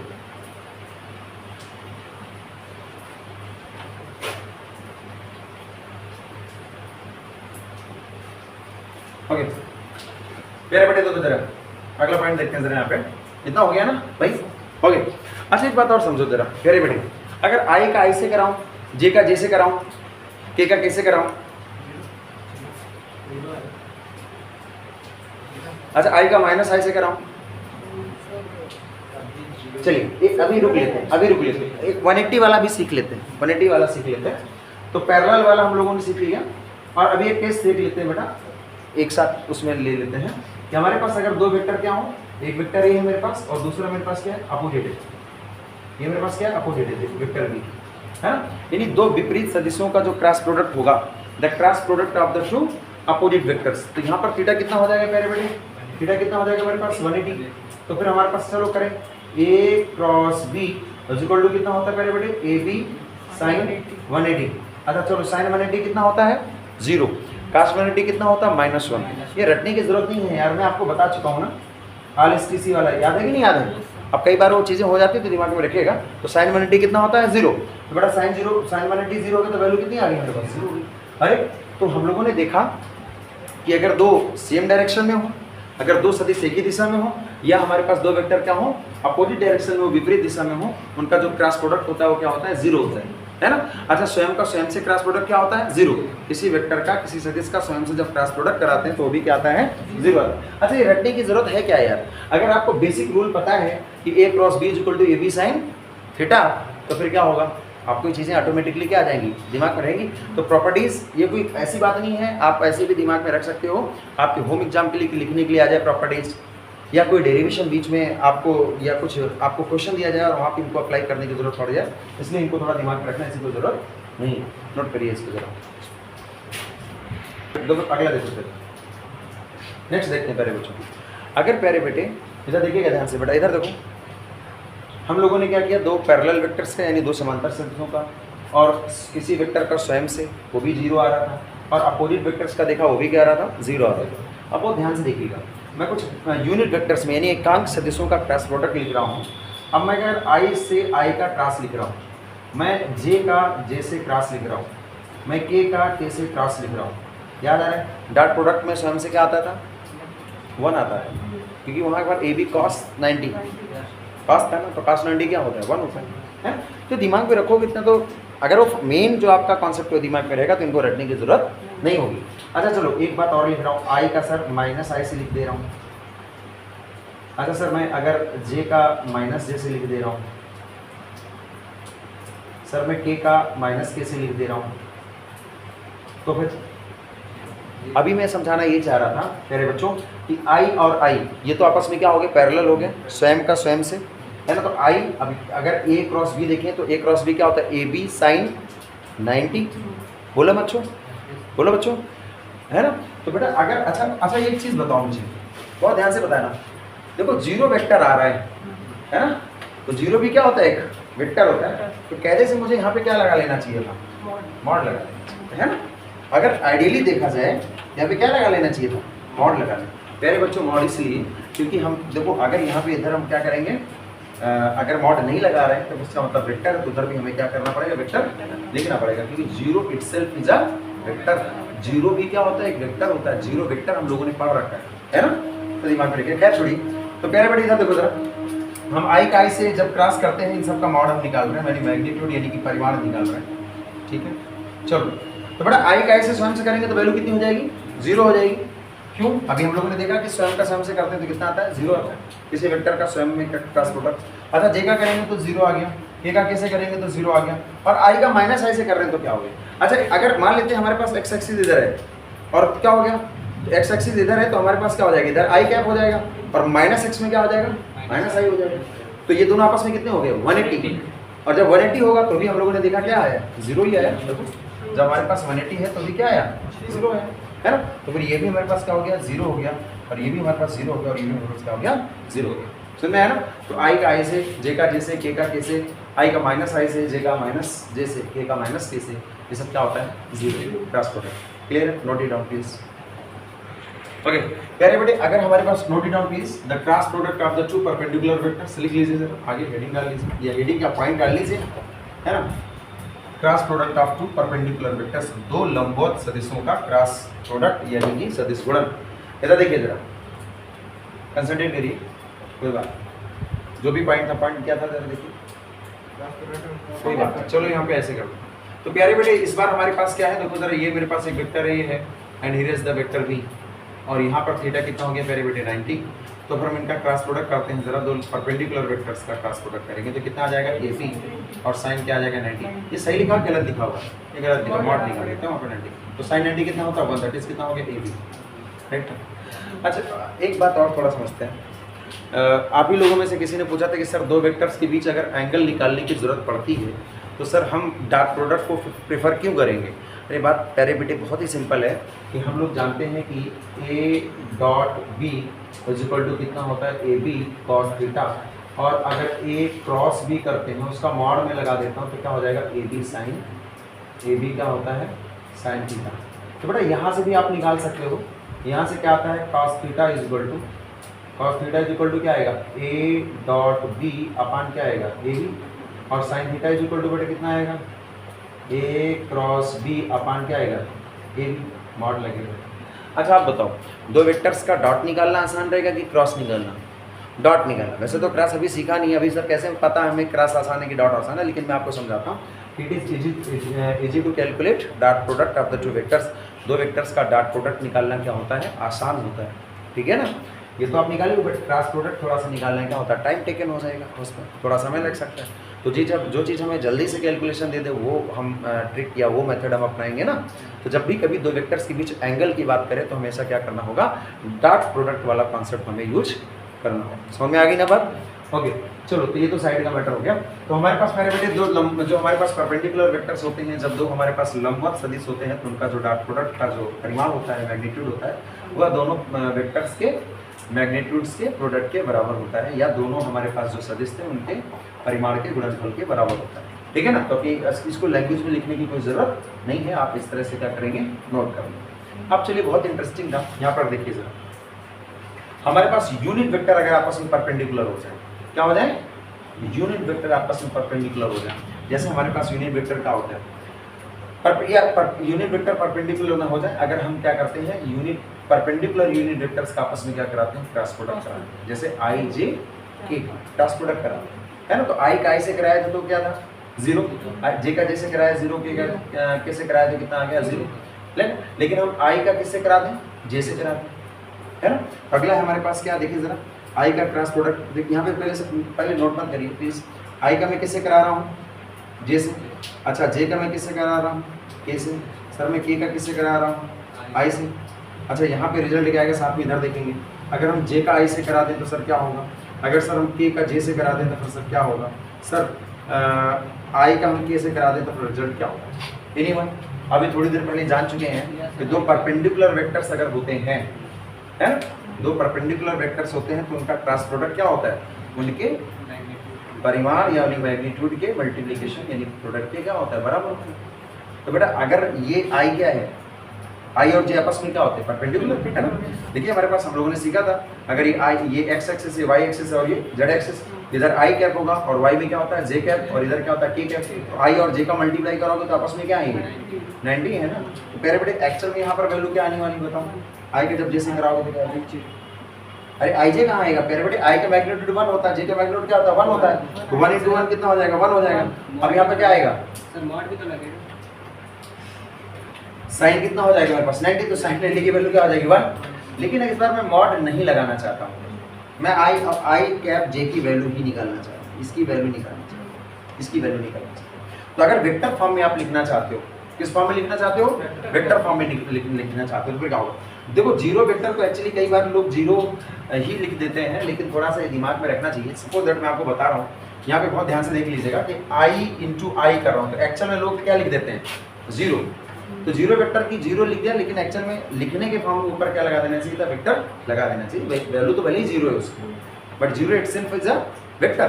क्योंकि हमारे पास हमें पता है कि हम लोग जब इनका क्रॉस प्रोडक्ट कर रहे हैं तो एक क्या है मेरे पास वेक्टर क्वांटिटी आएगी ना, वैल्यू भले ही 0 है लेकिन वो वेक्टर फॉर्म रहेगा, फिलहाल दिमाग में रखिएगा। तो मॉड लगा लीजिए, तो फिर यहाँ पर इस टाइम ना लगा दीजिए क्योंकि वैल्यू 0 है, लेकिन 0 खुद में क्या है वेक्टर।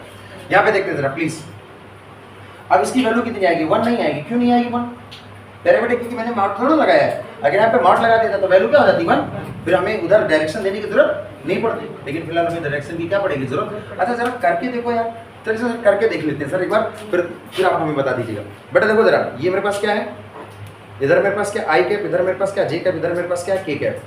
अरे इधर एक्स है, इधर वाई है, उधर क्या है मेरे पास जेड है। इधर आई कैप, इधर क्या है जे कैप। अच्छा चलो, तो मैं आई क्रॉस जे निकाल रहा हूँ, तो आई क्रॉस जे की जो डायरेक्शन होगी, आई क्रॉस जे कैप की जो डायरेक्शन होगी वो किधर होगी, चलो निकालते हैं।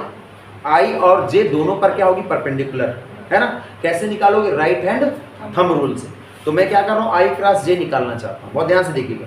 तो मैं क्या करूँ, अपने राइट हैंड को किधर रखूँ, इंटरसेक्शन पॉइंट पे। ये तो सीखा है ना हम लोगों ने, बोलो बेटा। तो इंटरसेक्शन पॉइंट अगर मान लेते हैं ये है मेरे पास, ये आई है और ये मेरे पास जे है, तो मैं राइट हैंड को रख रहा हूँ इंटरसेक्शन पॉइंट पे, और मुझे क्या चाहिए, आई क्रॉस जे चाहिए। तो मैं फिंगर्स को किधर मोल्ड करूँ, आई से जे की तरफ। तो थंब किधर आ रहा है, बाहर की तरफ। ये बाहर क्या था भाई, इधर क्या था जेड, इधर क्या जेड, और जेड की डायरेक्शन में क्या होता है के कैप। यानी आई क्रॉस जे की जो डायरेक्शन आ रही है वो किधर आ रही है, के कैप की डायरेक्शन में। अच्छा जे क्रॉस आई करोगे तो माइनस जे क्रॉस आई निकालना पड़ता है। यहीं पे तो क्या आ रहा है, देखो जरा, जे क्रॉस आई तो माइनस के तरफ, क्योंकि I cross J does not equal to J cross I. क्यों, क्योंकि जो क्रॉस प्रोडक्ट होता है वो क्रम विनिमय यानी कम्यूटेटिव नहीं होता। तो आई क्रॉस जे कभी जे क्रॉस आई के बराबर नहीं होगा। तो देखो जरा, इसका बेहतरीन रूल होता है, जरा यहाँ पे देखेंगे इसका रूल क्या होता है प्यारे बेटे। यहाँ पर आप बनाओगे क्या सर्किल, और यहाँ पे लिखोगे क्या आई कैप, यहाँ पे लिखोगे क्या प्यारे बेटे जे कैप, और यहाँ पे क्या लिखोगे बेटा के कैप, है ना। बहुत ध्यान से देखिएगा, आसान है, बहुत जल्दी से सीख जाएंगे आप लोग ऐसे। अब प्यारे बेटे मैंने क्या करेंगे, एक सीक्वेंस में मैंने सर्किल बना दिया, मैंने सर्किल कंप्लीट किया, देखो एक ही डायरेक्शन में, है ना। तो ये क्या सिखा रहा हमें कि जब आई क्रॉस जे करेंगे तो क्या आएगा के, समझ रहे ना। और जब जे क्रॉस के करेंगे तो आई, और के क्रॉस आई करेंगे तो जे। अगर रिवर्स करने लगेंगे तो माइनस साइन आ जाएगा, समझिए। देखो एक सीक्वेंस में गए, सर अच्छा चलो, अगर ये आप क्लॉकवाइज कर रहे हो मैं एंटी क्लॉकवाइज कर लूँ, अरे कोई प्रॉब्लम नहीं भाई। आप गोला कैसे बनाओ, ये गोला है कि सर्किल है? हैं? ये गोला है कि सर्किल है, कौन बताएगा यार? हैं?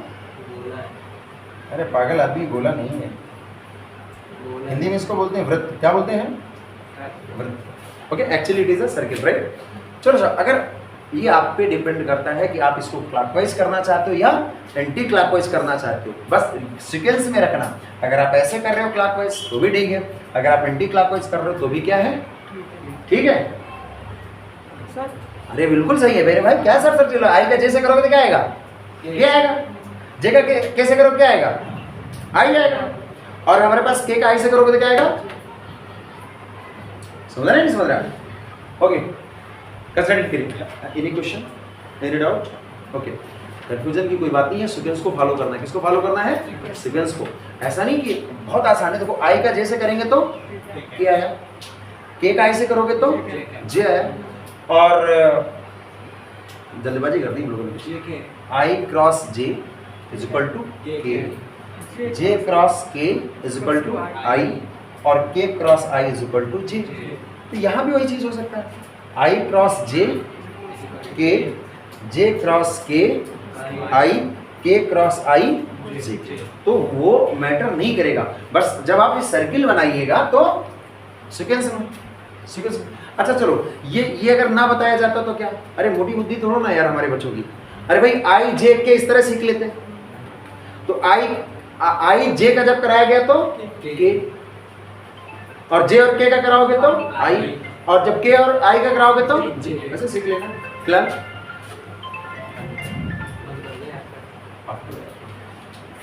मत करो, नहीं तो फिर पिटाई कर दूंगा मेरी। देखो प्लीज, सीक्वेंस से कोई प्रॉब्लम नहीं है, वो आप पर डिपेंड करता है कि आप उसे क्लॉकवाइज करोगे या तो फिर एंटी क्लॉकवाइज करोगे, बट दिमाग में रखना है। अच्छा चलिए, उल्टा हो जाएगा तो चलो इधर देखो जरा, आई क्रॉस जे क्या था? के, जे क्रॉस के क्या था? आई, और के क्रॉस आई क्या था? आई क्रॉस जे के, जे क्रॉस के, ओके, और हमारे पास के क्रॉस है जे के, ओके। अब प्यारे बेटे जरा यहाँ पे देखो, इधर देखो प्लीज, आई क्रॉस जे की जगह हम लोगों ने क्या कर दिया? जे क्रॉस है। अभी थोड़ी देर पहले मैंने आपको समझाया है कि डायरेक्शन क्या हो जाएगी, अपोजिट हो जाएगी। तो यहाँ पर क्या हो जाएगा? माइनस आई, और यहाँ पे क्या हो जाएगा बेटा? माइनस आई। अच्छा यहाँ पर क्या हो जाएगा?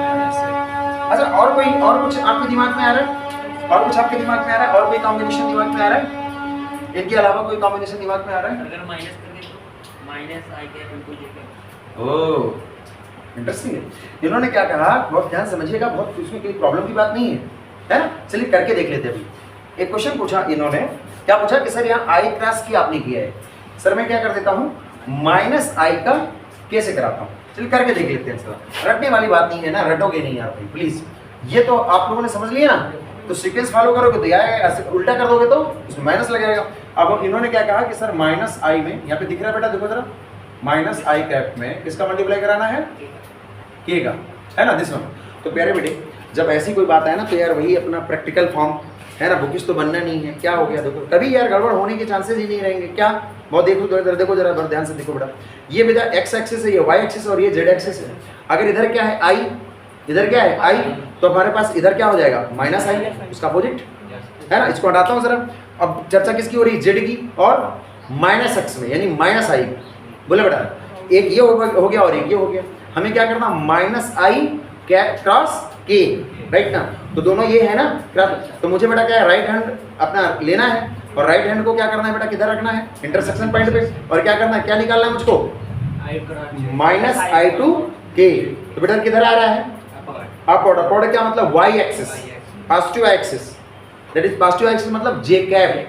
क्या रहा है? J cap. अच्छा चलो देखो, जब यहाँ आई और के करा था तो जे आया था माइनस जे, तो अगर माइनस आई कर दोगे वहाँ पे क्या हो जाएगा? डायरेक्शन उल्टा हो जाएगी, यानी जे आ गया। अच्छा एक बात थोड़ा समझिए, एक और फॉर्मूला समझ लीजिए प्लीज। सर एक कंफ्यूजन है सर, आपने ऊपर से हैंड रखा, अच्छा चलो मैं नीचे से हैंड रखूं तो, अरे मैं राइट हैंड, भाई मैंने ऐसे कर दिया ना, ऐसे। चलो करके देखो जरा, कभी प्रॉब्लम नहीं जाएगी। देखो जरा, बहुत मैं समझाने की कोशिश करूँ, देखो जरा, ऐसे ही तो आएगा। माइनस आई, ये देखो ऐसे है ना, ये माइनस आई दिया मेरे पास क्या है? के। ये राइट हैंड नीचे से लगाऊंगा तो भी क्या आएगा? ऊपर की तरफ तो थंब आएगा, चाहे ऊपर रखो चाहे नीचे रखो। कोई प्रॉब्लम है क्या? प्रैक्टिकली आपको सीखना चाहिए। अच्छा सर, आई क्रॉस के, भाई के क्रॉस आई का तो सीक्वेंस बन रहा है, के क्रॉस आई का सीक्वेंस बना तो जे आ रहा था, लेकिन अगर हम लोग आई क्रॉस के करते थे, नहीं उल्टा जा रहा था सीक्वेंस में, तो माइनस जे आ रहा था। यहाँ माइनस लगाया तो क्या आ गया?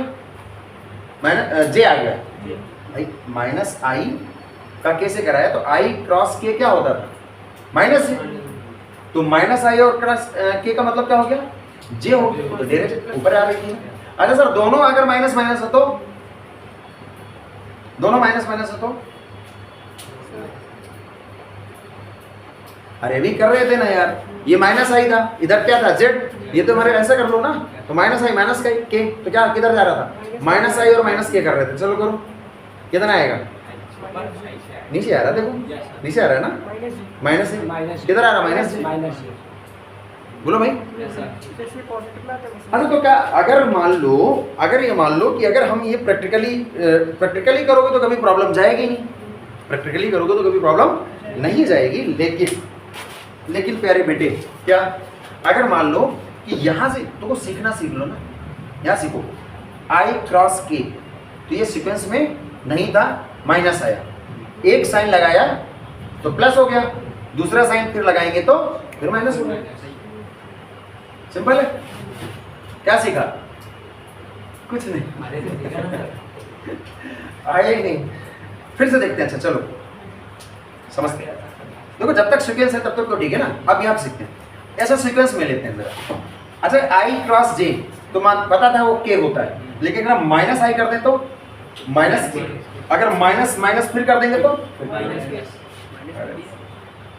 देखो समझ लो यार, वो चीजें सीख रहे हैं हम लोग जो मतलब हमें ज्यादा पढ़ाई नहीं करता ना, पाप है। आई क्रॉस जे के, ये रटा क्यों नहीं यार? सीक्वेंस में थोड़ा ना, सीक्वेंस है भाई, आई क्रॉस जे के आएगा, और प्रैक्टिकली भी करके दिखा दिया। अब आप पेन और ये सब तुम नहीं घुमा ऐसे कर पा रहे हो, वहाँ ऐसे नहीं कर पा रहे हो, टाइम थोड़ा तो सिर्फ दिमाग में रखो ना यार। क्या कि आई क्रॉस जे हमारे पास क्या है? के, राइट ना, तो माइनस आई और जे क्या आएगा? माइनस, और फिर से माइनस लगा दिया तो अच्छा चलो इसको वेरिफिकेशन कर लेते हैं सर, एक बार वेरिफिकेशन करके देख लेते हैं ना, जल्दी से कर लेते हैं। तो इधर मेरे पास क्या था? एक्स, यानी कि आई, और जे किधर था मेरा? ऊपर की तरफ, इधर आई, उधर क्या हो गया मेरे पास? जे। देख रहा है ना सभी को भाई? प्लीज ध्यान दे।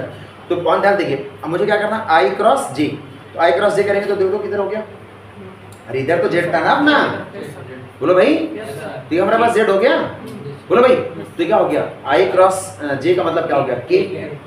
अच्छा माइनस लगा दोगे, यानी माइनस आई तो माइनस आई तो इधर हो जाएगा, बोलो बच्चों, तो ये हो गया मेरे पास माइनस आई। अब माइनस आई और जे करोगे तो बेटा देखो ध्यान से, देखो ऐसे तो करोगे, अरे ऐसे तो करोगे ना, माइनस आई से जे की तरफ, तो किधर हो गया? माइनस के, बोलो बेटा। अच्छा दोनों ही माइनस हो जाए तो इसको नीचे लाओगे, अभी हो जाएगा ना भाई? ऐसे तो हो जाएगा, बोलो ऐसे हो जाएगा ना? अरे हो जाएगा, ये माइनस आई हो गया और ये माइनस जे हो गया। चलो करो, माइनस आई से माइनस जे, क्या करोगे देखो जरा, फिर से देखो इधर, माइनस आई से जे, फिर वो क्या हो गया? टी हो गया। तो क्या दिमाग में रखना है? क्या दिमाग में रखना है कि जो चीज आप देख रहे हो, अगर कहीं माइनस माइनस लग के आना है तो दिमाग लगाना है। क्या दिमाग लगाना करते हैं? तो देखो प्लीज, अगर कभी आपसे जे क्रॉस आई पूछ रहा था, तो जे क्रॉस आई इस सीक्वेंस के उल्टा है तो माइनस के, तो अगर इनमें से किसी एक में माइनस साइन लगा तो यही क्या हो जाएगा? माइनस इधर भी लगा दो ना, यानी कि प्लस। अच्छा फिर दोनों में लग जाए माइनस तो क्या आ जाएगा? प्लस। अच्छा यहाँ माइनस लगेगा तो माइनस आएगा, दोनों में लगेगा तो फिर आएगा। कोई प्रॉब्लम होगी क्या? सीख गए मेरे बेटे, क्रॉस प्रोडक्ट की हम लोग पूरी क्लास में अच्छे से हम लोगों ने जान लिया है कि क्रॉस प्रोडक्ट होता क्या है, क्रॉस प्रोडक्ट की प्रॉपर्टीज़ क्या होती हैं। अब अगर दो वेक्टर्स हमें दिए गए हों तो उनका क्रॉस प्रोडक्ट कैसे निकालते हैं ज़रा ये भी देख लेते हैं, right. So now we are going to solve the cross product for two given vectors, है ना। बहुत ध्यान से देखिएगा प्यारे बेटे, ये हम लोगों के पास बचा हुआ था और मैंने क्रॉस प्रोडक्ट की डायरेक्शन निकालना भी बता दिया, राइट हैंड थंब रूल भी बता दिया है, स्क्रू रूल भी बता दिया। उसको अच्छे से क्या करते रहिए आप लोग, प्रिपेयर करते रहिए, है ना। तो देखिए ज़रा बहुत ध्यान से प्यारे बच्चों कंसंट्रेट करिएगा, बहुत ध्यान से देखिएगा प्यारे बेटे। मान लेते हैं ये मेरे पास एक वेक्टर ही है and that is equal to a1 i cap plus a2 j cap और प्लस क्या है a3 k कैप, ठीक है। और ये मेरे पास b vector is equal to मेरे पास B1 I cap plus B2 J cap plus हमारे पास क्या होता है B3 के कैप। ठीक है, अब अगर मेरे पास ये दो वेक्टर्स दिए गए हैं, है ना, एक मिनट, ठीक है मेरे बच्चों, तो अगर मेरे पास ये दो वेक्टर्स दिए गए हैं तो इनका क्रॉस प्रोडक्ट कैसे निकालना है, बहुत आसान होता है, बहुत ध्यान से देखिएगा प्यारे बेटे। मान लेते हैं this is the vector A, ये वेक्टर बी है, तो सबसे पहले आपको काम क्या करना है, सबसे पहले बहुत आसान सी चीज़ है। अच्छा एक बात सोचिए, है बहुत आसान सा है, थोड़ा देखिएगा जरा बहुत ध्यान से प्यारे बेटे। ये मेरे पास आई कैप, यहाँ पे जे कैप और इस तरह से के कैप ऐसे लिख लीजिए। डिटरमिनेंट सॉल्व करते हैं। अगर प्यारे बेटे ए क्रॉस बी निकालना है तो ए के जो ए हमारे पास वेक्टर लिखा उसमें आई जे और के जो हमारे ये फैक्टर्स हैं, इन कंपोनेंट्स का जो मैग्नीट्यूड है, ये इस कंपोनेंट इस कंपोनेंट और इस कंपोनेंट का जो मैग्नीट्यूड है, ये A1 A2 A3 इसको यहाँ पर रखोगे आप, इट इज A1 A2 और यहाँ पे क्या करा मैंने A3। और अगर मेरे पास क्या है B1 है, ये B2 और ये मेरे पास क्या है B3। क्यों? क्योंकि A cross B find out करना है तो पहले A की टर्म्स को हम लोगों ने पहले रखा और फिर क्या करेंगे बी वेक्टर के जो हमारे पास एक कंपोनेंट्स थे, उनके जो फैक्टर्स थे, उनका जो मैग्नीट्यूड था वो यहाँ पर हम लोग क्या करते हैं रखते हैं। ठीक है, अगर प्यारे बेटे हमको क्या करना होता, मुझको बी क्रॉस ए फाइंड आउट करना होता, बहुत ध्यान से देखिएगा। अगर मुझे बी क्रॉस ए फाइंड आउट करना होता तो क्या करते प्यारे बेटे, उसी तरह हम लोग आई कैप जे कैप और के क्रॉस के कैप करते। तो बी के जो ये हमारे पास कंपोनेंट्स हैं, इनके इस मैग्नीट्यूड को पहले रखते हैं, B1 B2 B3 को पहले रखते हैं और नीचे क्या करते हैं A1 A2 और A3। अब करना क्या होता है, बहुत ही आसान तरीका होता है, बहुत अच्छे से समझिएगा प्यारे बेटे, बहुत आसान है, ध्यान से देखिएगा। अच्छा एक चीज़ मैं आपको बता रहा हूँ कि देखिए मैं आपको क्या समझा रहा हूँ और दूसरी जगह पर दूसरे जो हमारे टीचर्स हैं या हमारी बुक्स हैं उनमें क्या लिखा होता है, तो आपको एक पैटर्न को फॉलो करना है जो आपको सही लगे, है। तो प्यारे बेटे मैंने क्या करा है, बहुत ध्यान से देखिएगा। हम लोग क्या करते हैं, इसको क्या करेंगे प्लस, इसको करेंगे माइनस, इसको क्या करेंगे प्लस। ठीक है, तो प्लस माइनस प्लस डिटर्मिनेंट्स ऐसे मैथमेटिक्स में सॉल्व करते हैं। तो फिर इसका करेंगे क्या करेंगे बच्चे, सबसे पहले क्या करेंगे, इस लाइन को पूरी क्या करेंगे गैप कर देंगे, इस पूरी लाइन को हम लोगों ने गैप कर दिया, यानी कि इसको हम लोगों ने हटा दिया। तो जब इन दोनों लाइन्स को हम लोगों ने हटा दिया, जो आई के साथ आ रही हैं इनको हटा दिया, जब इनको हटा दिया प्यारे बेटे तो क्या बचा, ये चार वैल्यूज बची। तो हिंदी में अगर आप हिंदी में देखो, हिंदी में चार ऐसे बनता है, कैसे बनता है, ऐसे बनाते हैं चार, कैसे बनाते हैं चार, ऐसे बनाते हैं चार।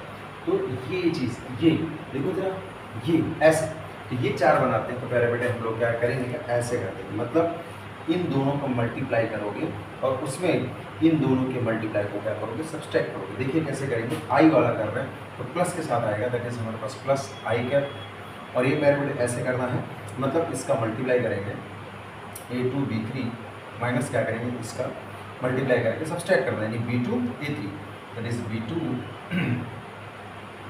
A3। ये कर दिया हम लोग प्यारे बेटे, है ना। और अगर प्यारे बच्चे समझिएगा, फिर क्या करेंगे माइनस, अब प्यारे बेटे क्या करेंगे, जे कैप ना, तो जो कैप जे कैप को इसको करेंगे और जे कैप को देखो बेटा, अब जब A1 जब आई वाला टर्म निकाल लेते हो तो इस पूरी लाइन को गैप कर देते हैं, इस आई वाली लाइन को गैप करते हैं। अब जब जे वाला निकालेंगे तो जे वाली लाइन को गैप कर दीजिए, है ना। जब जे वाली लाइन को गैप करोगे तो क्या आएगा प्यारे बेटे, बहुत ध्यान से देखिए, इस लाइन को पूरी गैप कर दो, इस लाइन को पूरी गैप कर दिया तो हमारे पास A1 A3 B1 B3 ये बचा है ना। तो फिर वही क्या, हिंदी वाला चार ही दिमाग में रखना है।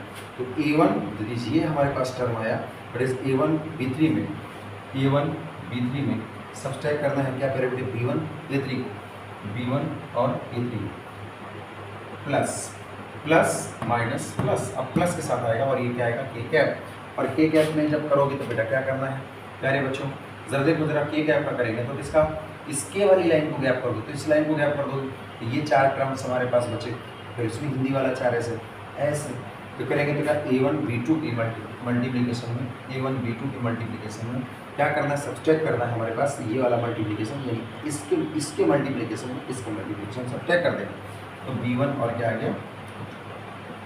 अब प्रॉब्लम क्या थी प्यारे बेटे, बहुत समझिएगा जरा, होता क्या है, हमारे कुछ टीचर्स इसको भी प्लस रखाते हैं, इसको भी प्लस रखाते हैं और इसको भी प्लस रखाते हैं, यहाँ भी प्लस और यहाँ भी प्लस।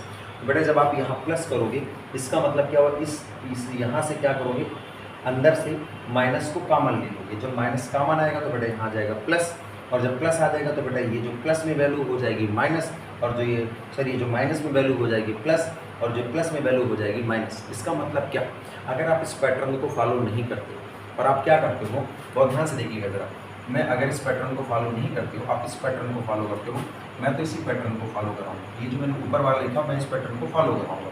लेकिन अगर आप ऐसा नहीं करते हो, अगर आप क्या करते हो, आई कैप ऐसे लिखना चाहते हो, A2 B3 minus B2 A3, और इस माइनस को मैं माइनस करके बाहर लेता हूँ तो प्लस आ जाएगा, और यहाँ पे क्या हो जाएगा, तो ये माइनस वाला प्लस, यानी B1 A3 और माइनस क्या आ जाएगा बेटा, ये A1 B3 और प्लस वाला प्लस, दैट इज हमारे पास this one A1 B2 minus B1।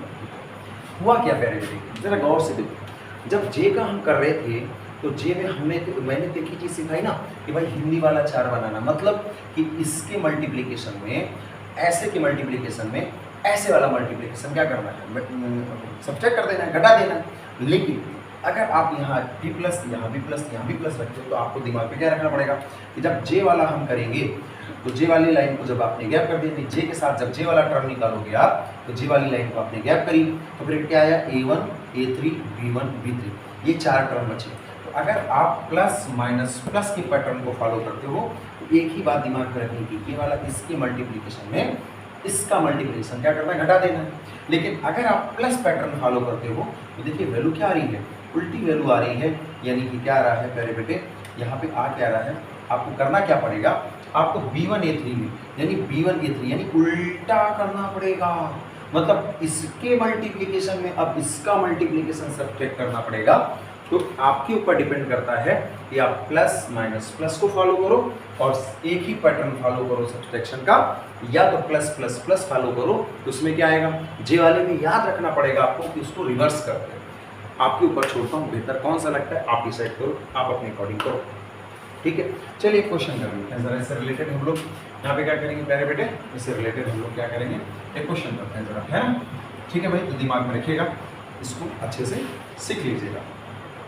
चलिए क्वेश्चन देखते हैं प्यारे बेटे, मान लेते हैं कि मेरे पास एक वेक्टर है और ये दिया गया है 2i cap minus 3j cap plus 5 and B vector is equal to, मेरे पास दिया गया है ये minus I cap plus J cap और प्लस 2k।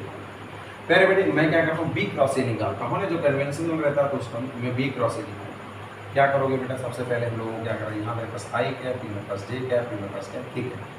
तो प्यारे बेटे मेरे पास देखिए जरा, मुझे बी क्रॉस ए करना था, तो बी की जो है ना, बहुत ध्यान से देखिए, आई जे के तो हम लोगों ने पहले ही रख लिया, और फिर क्या करेंगे प्यारे बच्चे, हमें क्या करना होगा, मैं बी क्रॉस ए निकाल रहा हूँ, तो बी के जो हमारे पास कंपोनेंट्स हैं उनका मैग्नीट्यूड पहले रखेंगे, दैट इज यहाँ पर क्या है -1, क्योंकि मैं बी क्रॉस ए निकाल रहा हूँ, तो बी वाली वैल्यूज को पहले रखेंगे, तो -1 और ये क्या हो जाएगा +1 और यहाँ पे क्या हो जाएगा 2, और ए के बेटा क्या है, उधर 2 है, -3 है, और यहाँ पे कितना है 5। चलो करते हैं, है ना, वही पहले तो सबसे पहले क्या करेंगे, मैं प्लस माइनस प्लस वाला पैटर्न फॉलो कराऊंगा। तो हमारे पास क्या आएगा बेटा, आई वाली लाइन पहले गैप कर देते हैं, यहाँ पे 4 टर्म हमारे पास बचते हैं, यानी प्लस इसका वैल्यू क्या है, प्लस आई कैप, अब आई प्लस शुरू में ना लगाओ तो कोई प्रॉब्लम नहीं। तो क्या करेंगे बेटा, हमारे पास इसके मल्टीप्लिकेशन में इसके मल्टीप्लिकेशन को क्या करना, सब्ट्रैक्ट करना है, ऐसे ना, तो 1 और 5 का मल्टीप्लिकेशन कितना आएगा 5, और बेटा ये -3 और ये 2, तो 3 और 2 का मल्टीप्लिकेशन 6, क्योंकि ये माइनस है तो फिर -6 आएगा, और -6 और -6 को क्या कर दिया हम लोगों ने, सब्ट्रैक्ट। समझ में आ गया ना, आई थिंक समझ में आया। माइनस जे कैप, अब बेटा ऐसा है तो फिर अब जे कैप वाली लाइन को गैप कर देंगे, जब जे कैप वाली लाइन को हम लोगों ने गैप कर दिया तो बचा क्या, -1 ये 2 ये टर्म बचा, तो फिर वही तरीका क्या, ऐसे कर देंगे, दैट इज -1 और 5 की मल्टीप्लिकेशन में, तो कितना आएगा, -1 और 5 का मल्टीप्लिकेशन कितना आ जाएगा, -5, इसमें सब्ट्रैक्ट इसको करना है बेटा, 2 और 2 का मल्टीप्लिकेशन दैट इज कितना आ जाएगा बेटा, 2 2 4 है ना, 4 को सब्ट्रैक्ट कर देंगे। क्लियर हुआ ना सभी को, आई थिंक बहुत ध्यान से देखेंगे तो डेफिनेटली क्लियर हो जाएगा। अगर मनंते चितंते जेरा रहे उदास की कहानी रहेगी तो क्लियर नहीं होगा, है ना। तो प्यारे बेटे ये आ गया, और फिर हमारे पास कितना आ गया प्यारे बेटे, हमारे पास प्लस के कैप करोगे, तो के कैप करेंगे तो बेटा के वाली लाइन को गैप कर देंगे, बचा कितना, ये 4 टर्म बचे, तो क्या करना है, इसके मल्टीप्लिकेशन में सब्ट्रैक्ट किसको करना है, इसके मल्टीप्लिकेशन को। तो देखो जरा यहाँ पे क्या करेंगे, -3 और -1 और -3 कितना आ गया, प्लस का 3 है ना, और इसमें सब्ट्रैक्ट किसको करना है बेटा, 2 और 1 का, दैट इज हमारे पास 2 1 क्या आएगा, 2 आएगा। तो ये हम लोगों ने इस तरह से क्या करते हैं, सब्ट्रैक्ट करते बेटा। आंसर कितना आएगा, बहुत आसान है बेटा, माइनस का हो जाएगा प्लस, तो 6 5 कितना हो जाएगा 11, 5 6 कितना हो जाएगा 11, तो 11 आई कैप है ना, और प्यारे बेटे यहाँ पे कितना है -4 -5 दैट इज -9 और -9 और यहाँ पे मल्टीप्लाई कर दो तो आ जाएगा प्लस का 9j कैप और प्यारे बेटे ये 3 है और ये माइनस का 2 तो बेटा 1 आएगा दैट इज कितना आ जाएगा k 1 आएगा। तो ये हमारे पास इतना आंसर आ गया, कितना आसान है। अच्छा अब प्यारे बेटे क्या करते हैं, इसका मैग्नीट्यूड निकालने पड़ जाए तो b क्रॉस a का क्या करते हैं, अगर तो बोल दें मैग्नीट्यूड निकाल दो। बेटा मैग्नीट्यूड अगर इस फॉर्म में कोई वेक्टर दिया गया है और उसका मैग्नीट्यूड अगर हमें चाहिए तो क्या करना है, इसका क्या तरीका था, अंडर रूट इसका होल स्क्वायर इस दैट इज 11 का होल स्क्वायर प्लस बेटा 9 का होल स्क्वायर प्लस क्या करें बेटा 1 का होल स्क्वायर। सिंपल है ना, इसको कैलकुलेट कर लोगे जो भी आया आंसर आपका। ठीक है, तो ये तरीका था हमारे पास क्या प्यारे बच्चों, पूरा ओवरऑल मैंने क्रॉस प्रोडक्ट आपको कंप्लीट कर दिया है। मैं क्रॉस प्रोडक्ट ये सिंपली एक अलग वीडियो भी डाल दूंगा और ओवरऑल क्रॉस प्रोडक्ट एक पूरा कंप्लीट वीडियो रहेगा। फिर हम लोग क्या करेंगे, डॉट और क्रॉस प्रोडक्ट से रिलेटेड न्यूमेरिकल्स, राइट। पढ़ते रहिए, अपनी मेहनत को एक ऊंचाई मंजिल तक ले जाइए। थैंक यू, बहुत बहुत धन्यवाद।